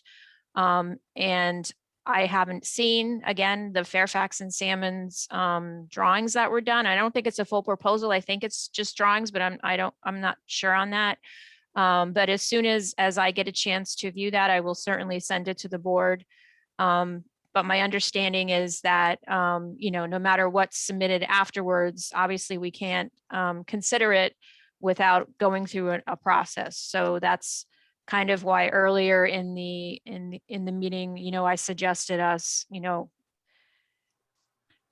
taking a pause, doing some public meetings, and then perhaps either doing an addendum or doing another RFP that includes perhaps some kind of drawing so people get a better idea of what we're looking for versus somebody going straight to the city's land use and zoning and seeing what they can do on, in those rules, because the city doesn't, the CRA is not in charge of land use. We're not in charge of zoning, and we're not in charge of design guidelines. All those things are the purview of the city. And so when a developer comes in here and he, sees that there's an RFP or there's a piece of land available, they're obviously going to go to those city sites that are available and see what they can do there. And we don't have really any control over, what somebody submits. But Rosemary Design did abide by the design guidelines that the city passed, I believe it was sometime last year. Thanks, John. Mhm. Okay, the next agenda item is you. Whoa. Mr. Chair. Can I get some, I'm sorry, Mr. Chair, can I get some direction? Oh, I thought we did that. I'm sorry, maybe I just didn't understand it. I'd like to come back to the next meeting with whatever, the direction from the board is. And I just need a little bit more information on what exactly the board is looking for, if that's okay. I apologize. I believe that the direction was to work with the city commission to get some clear guidelines, parameters for a project. Mark? Thank you. Thanks, Mr. Chair. Yeah, I don't know if we can take a vote on a discussion item. From my perspective, it's interesting that, and I saw the same Fairfax design. It is beautiful. It wasn't part of the RFP. It was not a respondent. I don't think it's fair to tout that as the goal. When we put out an RFP with guidelines, we had respondents, we had a selection committee.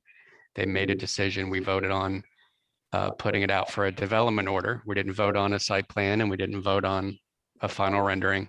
That development order would have moved through the process, which includes a site plan and the planning and zoning board and city commission, not us. But I think, to be fair, we would, and the mayor suggested that in comments, and I don't know if the rest of this commission agrees, but if the consensus from the commission is that we should reissue an RFP or an RFQ, I think we should. I think they should be part of that document. And these core issues that I brought up, I mean, I think they should provide some direction on those. If they don't, the RFP should be very clear in what kind of project they're looking for. And we can bake in public charrettes, we can bake in public participation, even to vote on some of the respondents. There's a lot of opportunity here to get stakeholder buy-in from Downtown Jewel and other neighborhood associations. I think an important part of the presentation tonight is to help start to explain that the way the CRA operates in terms of investment in the community gets paid back over time, 20 to 30 years. The CRA is going to sunset before that time, but it is a investment in the community and the fabric of the downtown and other areas of the CRA. So from my perspective, and I don't know that this is consensus, I think we should disband the current RFP or RFQ, ask the commission to come up with some answers to some core issues and to help fashion a new one. That's my opinion.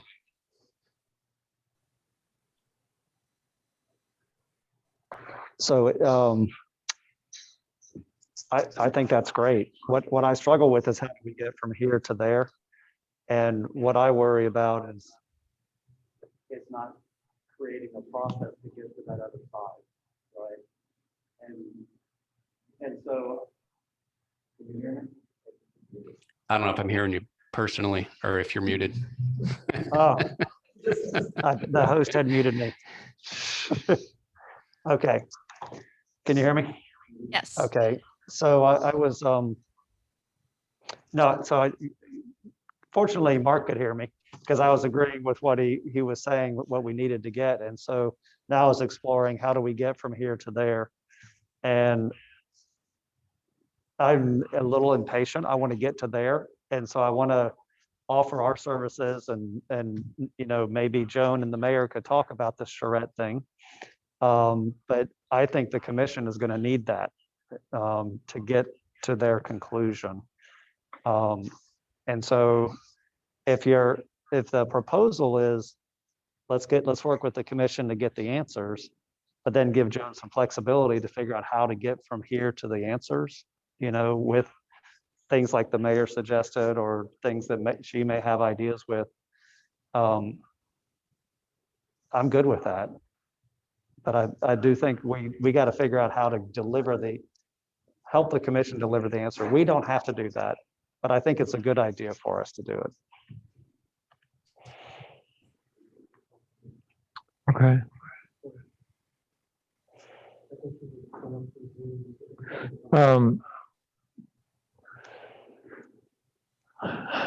I don't know. I don't know the answer. I don't know if it's I mean, honestly, we just talked about how the CRA doesn't set the design, doesn't set the building code, doesn't set up. So our participation in what this project should look like is minimal. It's incredibly minimal. We worked with a city commission that had a different agenda and that shifted. It doesn't change the building code. It doesn't change the design guidelines. It doesn't change anything. So while we can work with the city and we can move closer to what they would like to see there, at the end of the day, whoever buys the project is going to be the owner of the property, and I believe we still have land rights here, so they're going to be able to do what the city guidelines say they can do. So we do need to get clear direction. We do need to put an RFP out that's clear in terms of what we want to see, because that's the only way this project's going to get done and look and feel the way that we all would like to see. Mr. Chair, this is Tom Copeland. Can I make a quick comment? Yep, sure. Hi, Tom. Cool. Hey there. So you guys can hear me. So just for the record, I came in after roll call. I apologize. I was a little late. But I've been here for the entirety of this conversation. So I've heard everything. I guess I'm going to ask the stupid question here. Joan, we have a development agreement with Roseburger Properties, correct? No, we do not. Okay, so there's no development agreement. The furthest that we've gotten in this process is that we as a board voted to accept the RFP as proposed by Roseburger. Right. We've accepted the proposal as the first ranked. That's all we've done to date. Mm-hmm. Okay. Hi, David Tolsis. Yeah, all the board's done is authorize the negotiations of a agreement with the successful proposer. Okay. So I guess if I were to like try to wrap my head around everything we've heard tonight, so there's community outrage about the price, I guess, paid for these properties, the price that the chosen respondent to our RFP has offered to pay back, but then also just a generic, design that was put forward, which changes as time goes on. That changes. That design, everybody is outraged about the design. That design doesn't have to at all be what this project eventually gets built or what it eventually looks like. So are we too early in this process with Rosemurgy Properties to not iron this out if we just let this process move forward? Like, how did we get to, I guess I'm trying to understand, how did we get to suddenly we're now reissuing an RFP? I mean, why can't we give Rosemurgy Properties an opportunity to come in line through this process? Let this process move forward to come in line with what this community is looking for. I guess I'm just wondering why is there a sudden, I guess that's it. That's kind of what I'm wondering. So, Tom, I think I understand what you're saying. If there is a design out there that has consensus from really the commission, because they're the ones, again, that the city deals with design and density and height. If That's there right. is a design out there, so that the next step would be to Rosemurgy, is this viable? Because we don't know the density. I've not seen it even, so I'm flying blind here. I don't even know anything about it, but it doesn't matter because I have nothing to do with the density or the height or the design. So, That's right. but is the project viable is the question. I mean, if it's not viable for multiple reasons, then clearly there's nothing to discuss further.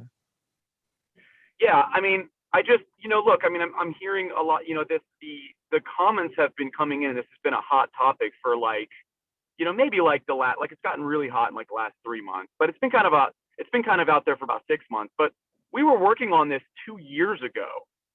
So I guess I'm just trying to figure out, we've gotten as far as an RFP being accepted. Why can we not give Rosemurgy Properties, the selected RFP applicant respondent, the opportunity to just move forward with this process and design something that fits into the city? Maybe I'm being naive about this, but that just sounds like a pretty simple question. Maybe I'm no architect and I'm no PhD like I've heard some of these other commenters.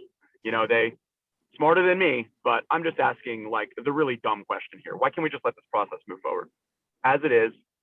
Let the city work with the residents and the developers on their design that's eventually going to have to be approved to be built.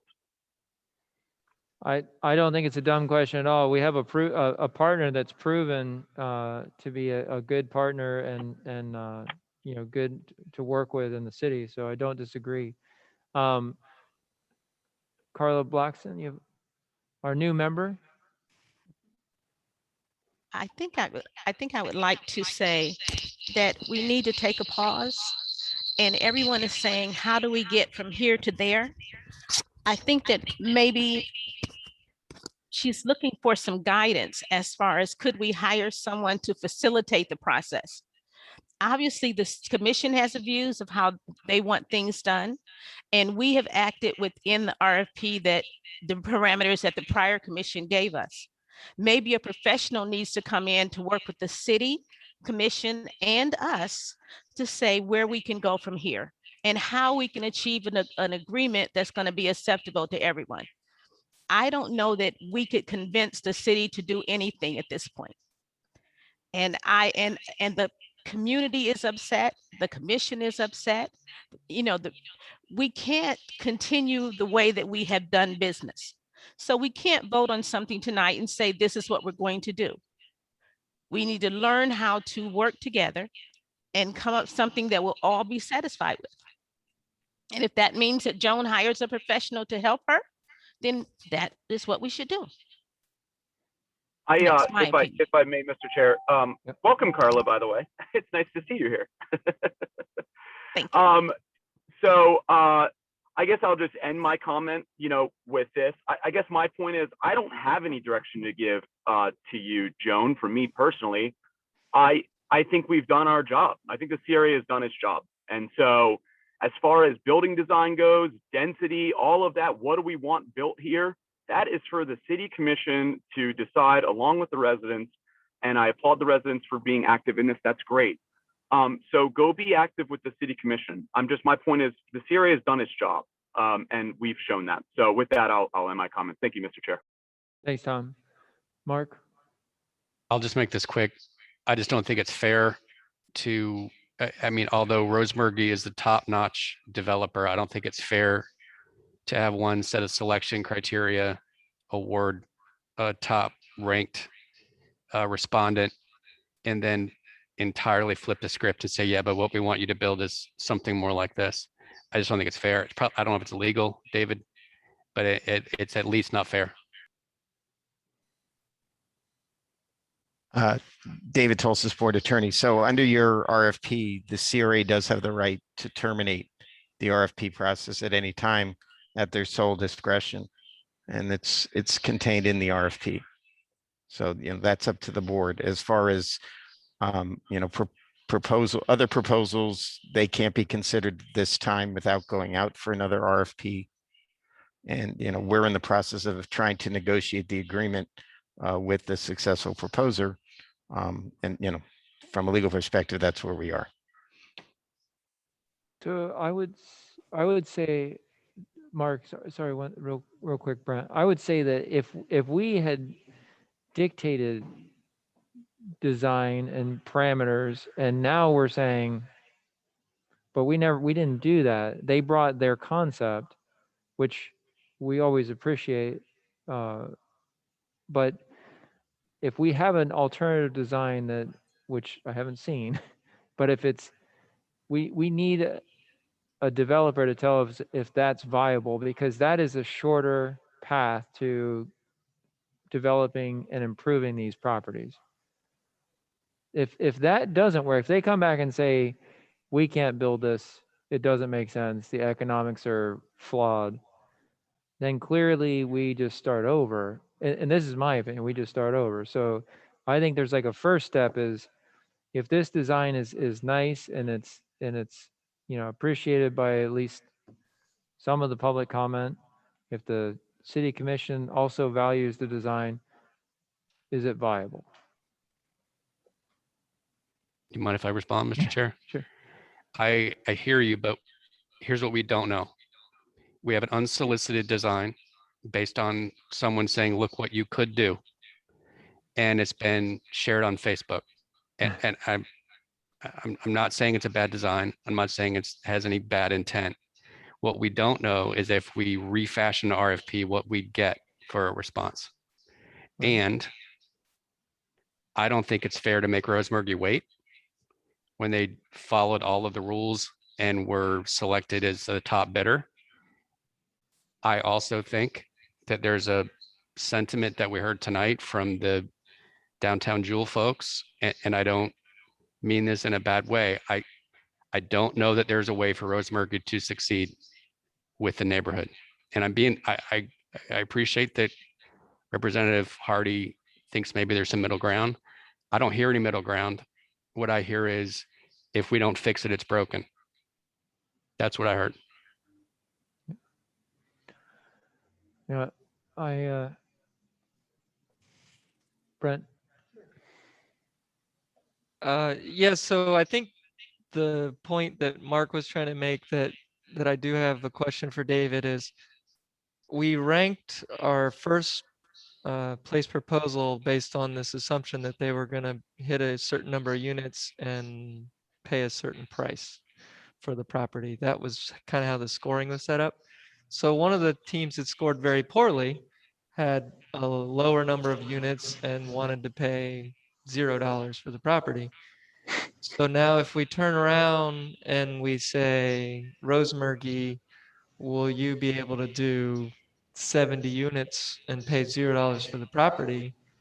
It's almost like the ranking and the selection criteria didn't work properly. And if I was that respondent who was tossed or scored third right off the bat, if they're paying attention, they might want to protest. Would they have legal grounds to protest is my question to you. Thank you, Commissioner. Certainly they could challenge. Whether they have legal grounds to challenge, I can't answer that question. But certainly a lot of time has passed since the evaluation. We're now at the point where we're attempting to negotiate an agreement. Absent an agreement, we don't have a development partner. So the CRA is left with the option of starting from fresh and giving everybody an opportunity. So I wouldn't necessarily disagree with you that if we don't go with the selected proposer, that the other option is to just go with the new RFP. Thank you. One comment I want to make about the public comments. A lot of people said they did not see a site plan, and I think that reflects the opposite of what they assume, which is that we've hatched some kind of plan from 2 years ago and this is going to steamroll through. It's actually not available because it's still a wide open slate, really, as to what's going to be built there. It's pure conceptual. And one of the things that Drew, I remember, said in the review of the proposals was, we really want this to look more iconic and more exciting. And Rosemergy, to their credit, said, we have a terrific architect, which they do, and we are ready and willing to find a match for what the city wants to see, as far as the facade and visually. But if we're going to change the basic rules, I kind of think with Mark that the fastest way from here to there, even though it seems backwards, is to start over. Because I feel, unfortunately, like if we try to amend what we have now, it just opens up too many kind of moving parts of Pandora's box. I also think that we should try to focus this discussion not on the CRA's approach entirely, but on this property, because I haven't seen as much, pushback on the mid, which generally I thought went really well, and some of the work that's going on Dixie and some of these other things. Understandably, downtown is a focal point, and it's something that's, very important to a lot of people. And so if we just focus these charrettes on how do we get to a viable project in the downtown, I think a lot of the public comment, and even before tonight, the folks that I had met with, concerned stakeholders, said, we want to be there for the RFP. So maybe if everybody can see what it's like to write the RFP and what the pros and cons of making constraints are, and how limited you might get responses, or how, little money you get in purchase price, the more you narrow in what you want, everybody will see why we land on the selection approach we do. Well, while everybody's voice counts, it's important to note that while there was a lot of public comment for our meetings traditionally, on a percentage basis of the entirety of the city, that is not a lot of people.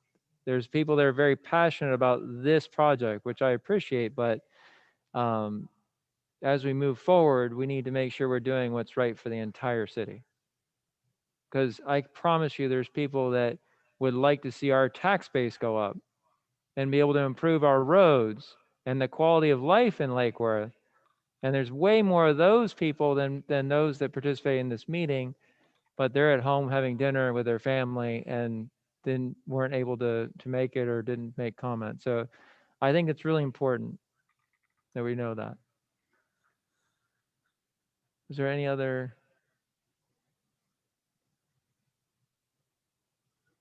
I'm not sure we gave Joan direction. Go ahead. Oh.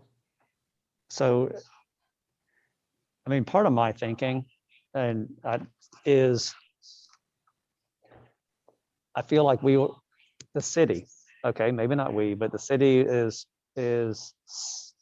creating a lot of uncertainty, and a lot of that uncertainty stems out of the Element project. And I think if we tried any of the other properties in this area, the same thing would happen. And so I really feel like in order to move on and move away from the vitriol that we're feeling right now, we need to partner with the city or help the city get to a place in a quick amount of time that removes the uncertainty and removes the vitriol. And I think they're going to need our help to do that. I don't know that they can do it on their own.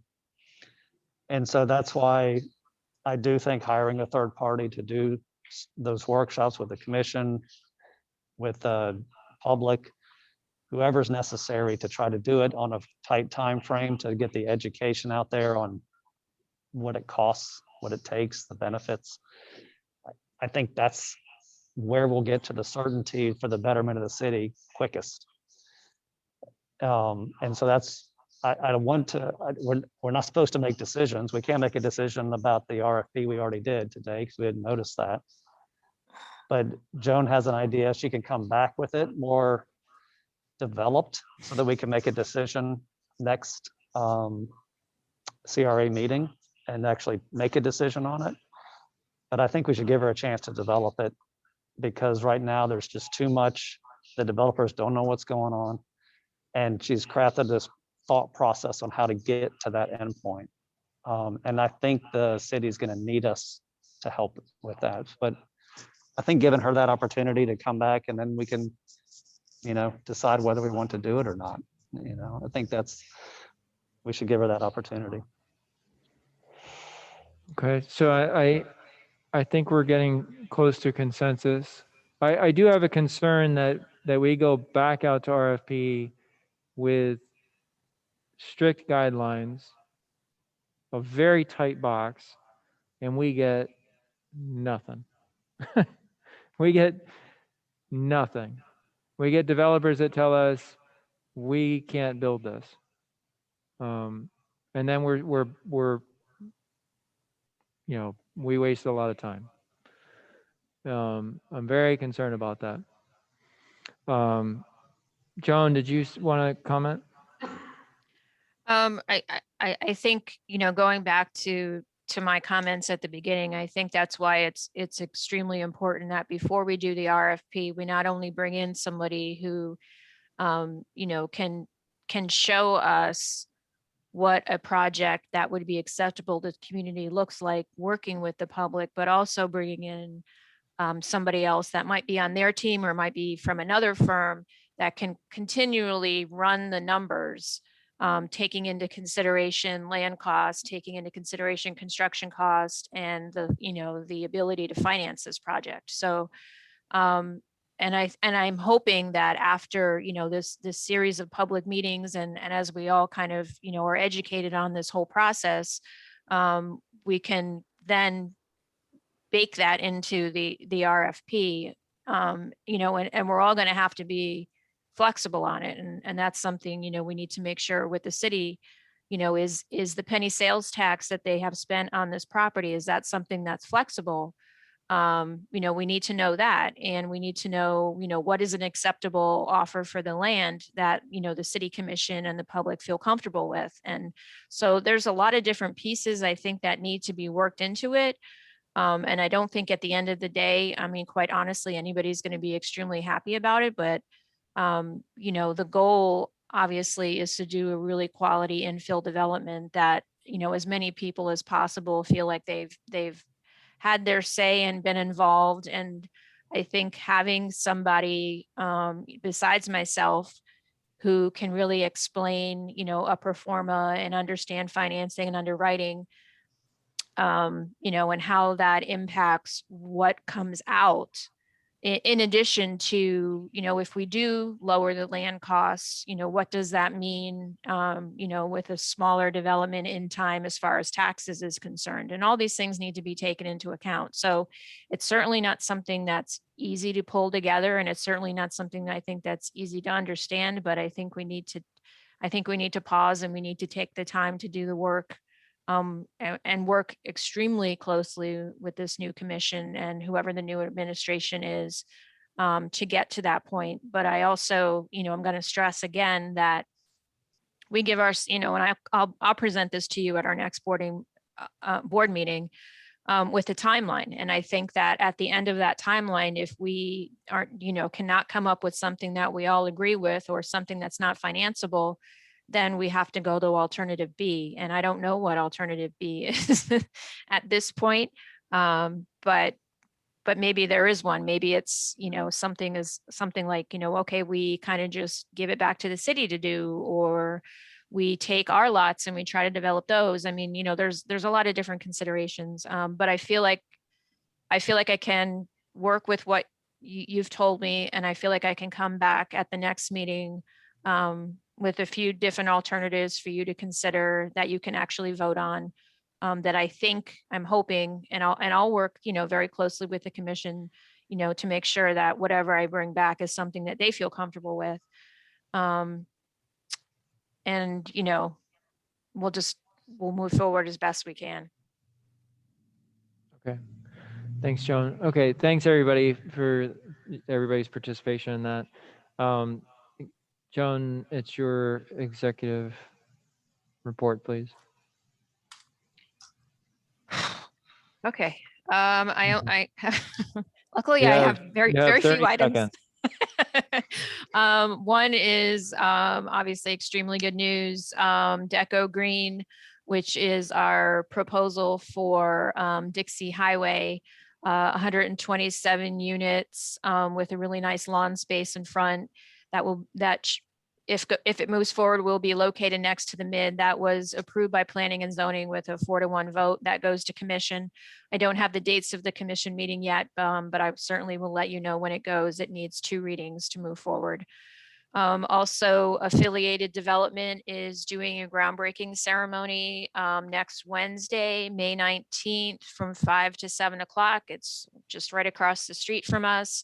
Hope to see you all there. For those of you who haven't been to one of their groundbreakings or one of their grand openings, they are a lot of fun. And a little bit of a bad news. So as some of you may remember, last month, there was an opportunity for us to do an application for some funding related to COVID from Representative Frankel's office.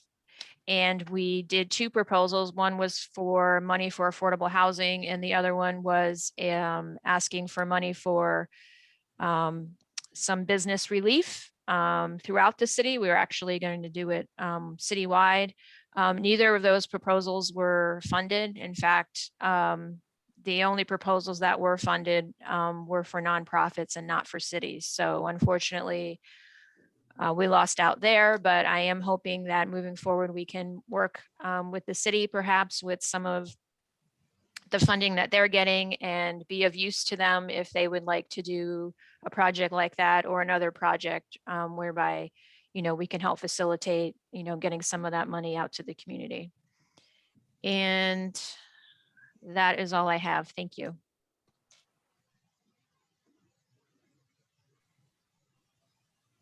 Okay. Let's start. I'm not going to put Carla right on the spot with our Drew. Let's start on this side. Board member comments. Thank you, Chairman. I appreciate the discussion in the meeting. I know that it's been a real challenge for Joan and the staff to really navigate challenging issues with the CRA right now, and I really appreciate their perseverance. And they're great people. Great discussion, a lot to work out, and thank you, Chairman, for agendaing this item for us today. Yeah, I appreciate it.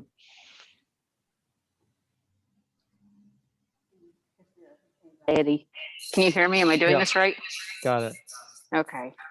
So first, welcome, Carla Bloxham. Thanks. I'm glad you're joining us.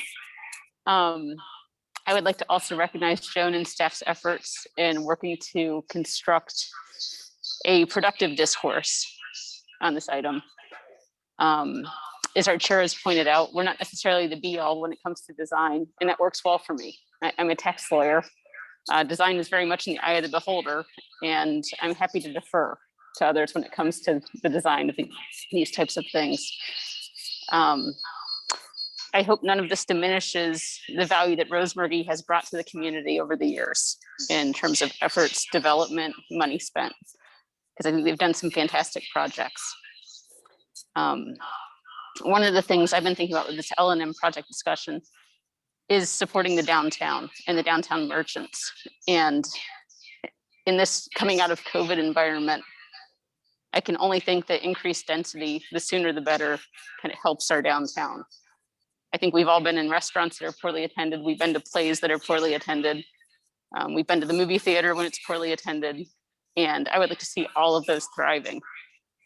The charm of the downtown and the downtown merchants is a big reason why I bought into this town. And I'd like to do anything I could to help. So thank you. Thanks, Sarah. Mark? Sorry, gotta mute. Yeah, I just wanted to say, you know, as we listened to the residents' comments, I pictured people talking over fences and you know, in their front stoops and whatever gatherings or Facebook marketplace kind of things. And I think it's great. I'm thrilled that we have still 30 participants almost in the CRA meeting. My comments relative to asking for direction from the city commission are not based on a desire to shirk an opportunity or a responsibility. It's more about making sure we get this right, not to be right, but to get it right. And so I hope that's evident in some of my comments. I'm also fascinated by locational criteria in terms of as a tool to figure out what really happens on Dixie and downtown with people's shopping habits and where they visit from and where they go to. I know it's a little disconcerting to think we know that much about what people do. But I think it opened up some real opportunity both to see how long people stay in Lake Worth and both to find out why they come to Lake Worth, to capitalize on the things that work and maybe fill in some gaps on things that we don't offer in terms of services and retail. So super psyched about that. I really do think the downtown project can be excellent. I look forward to working with the commission to fashioning a framework for success. And I'm going on vacation at the end of this month. Going to see the Grand Canyon for the first time. So I'm looking forward to that too. That's great. Brett? Thank you. I just wanted to kind of add that I think we're all in a similar place. We're in this room because we're passionate about the city. You know, I proposed to my wife in downtown Lake Worth. I've, you know, both my kids here in Lake Worth, raising my family here in Lake Worth. One of the things I love to do is ride with my daughter on a bike downtown, and used to visit the bookseller, get some pizza and get some ice cream. The bookseller is no more. And what I think is that one of the things that would help businesses like the bookseller stay, which I think typifies what Lake Worth charm is all about, a local bookstore that builds a local community, is having more foot traffic. And I think a good number of apartments on these parcels, the sooner the better, would help do that. You know, we just gave money to LW Subs last meeting. I had a sub there. We all agree that it's good that we have a sandwich shop downtown. It's not a chain, it's a local business. We need foot traffic to support those kind of businesses. So anyway, I'm sorry if this doesn't work out in this RFP. I think the intentions we have are really the same, based in the same kind of passion that everyone else that spoke out in this meeting has. So I'm hopeful that we can all align our passion and really get to a place where we're doing something beneficial for the downtown businesses and for the tax base of Lake Worth. The sooner the better. And I'd just like to thank Carla for joining our board. I'm going to pass my headset to her. I'll just say she's been a long time productive and helpful member of this community. I know I've been to barbecues at the Blocksons, and I don't think Lake Worth would be the same without her. I'm glad she's on the CRA.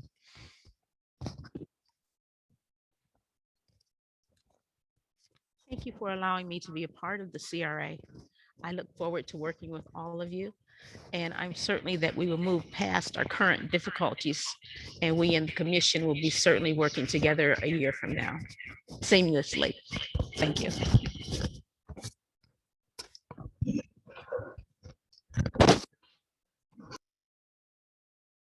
Okay, thank you everybody for your comments.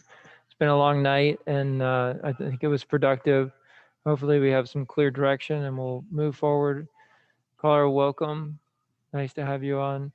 And everybody, sorry, David, you missed picking up your daughter at the airport. And everybody have a good night. Thank you.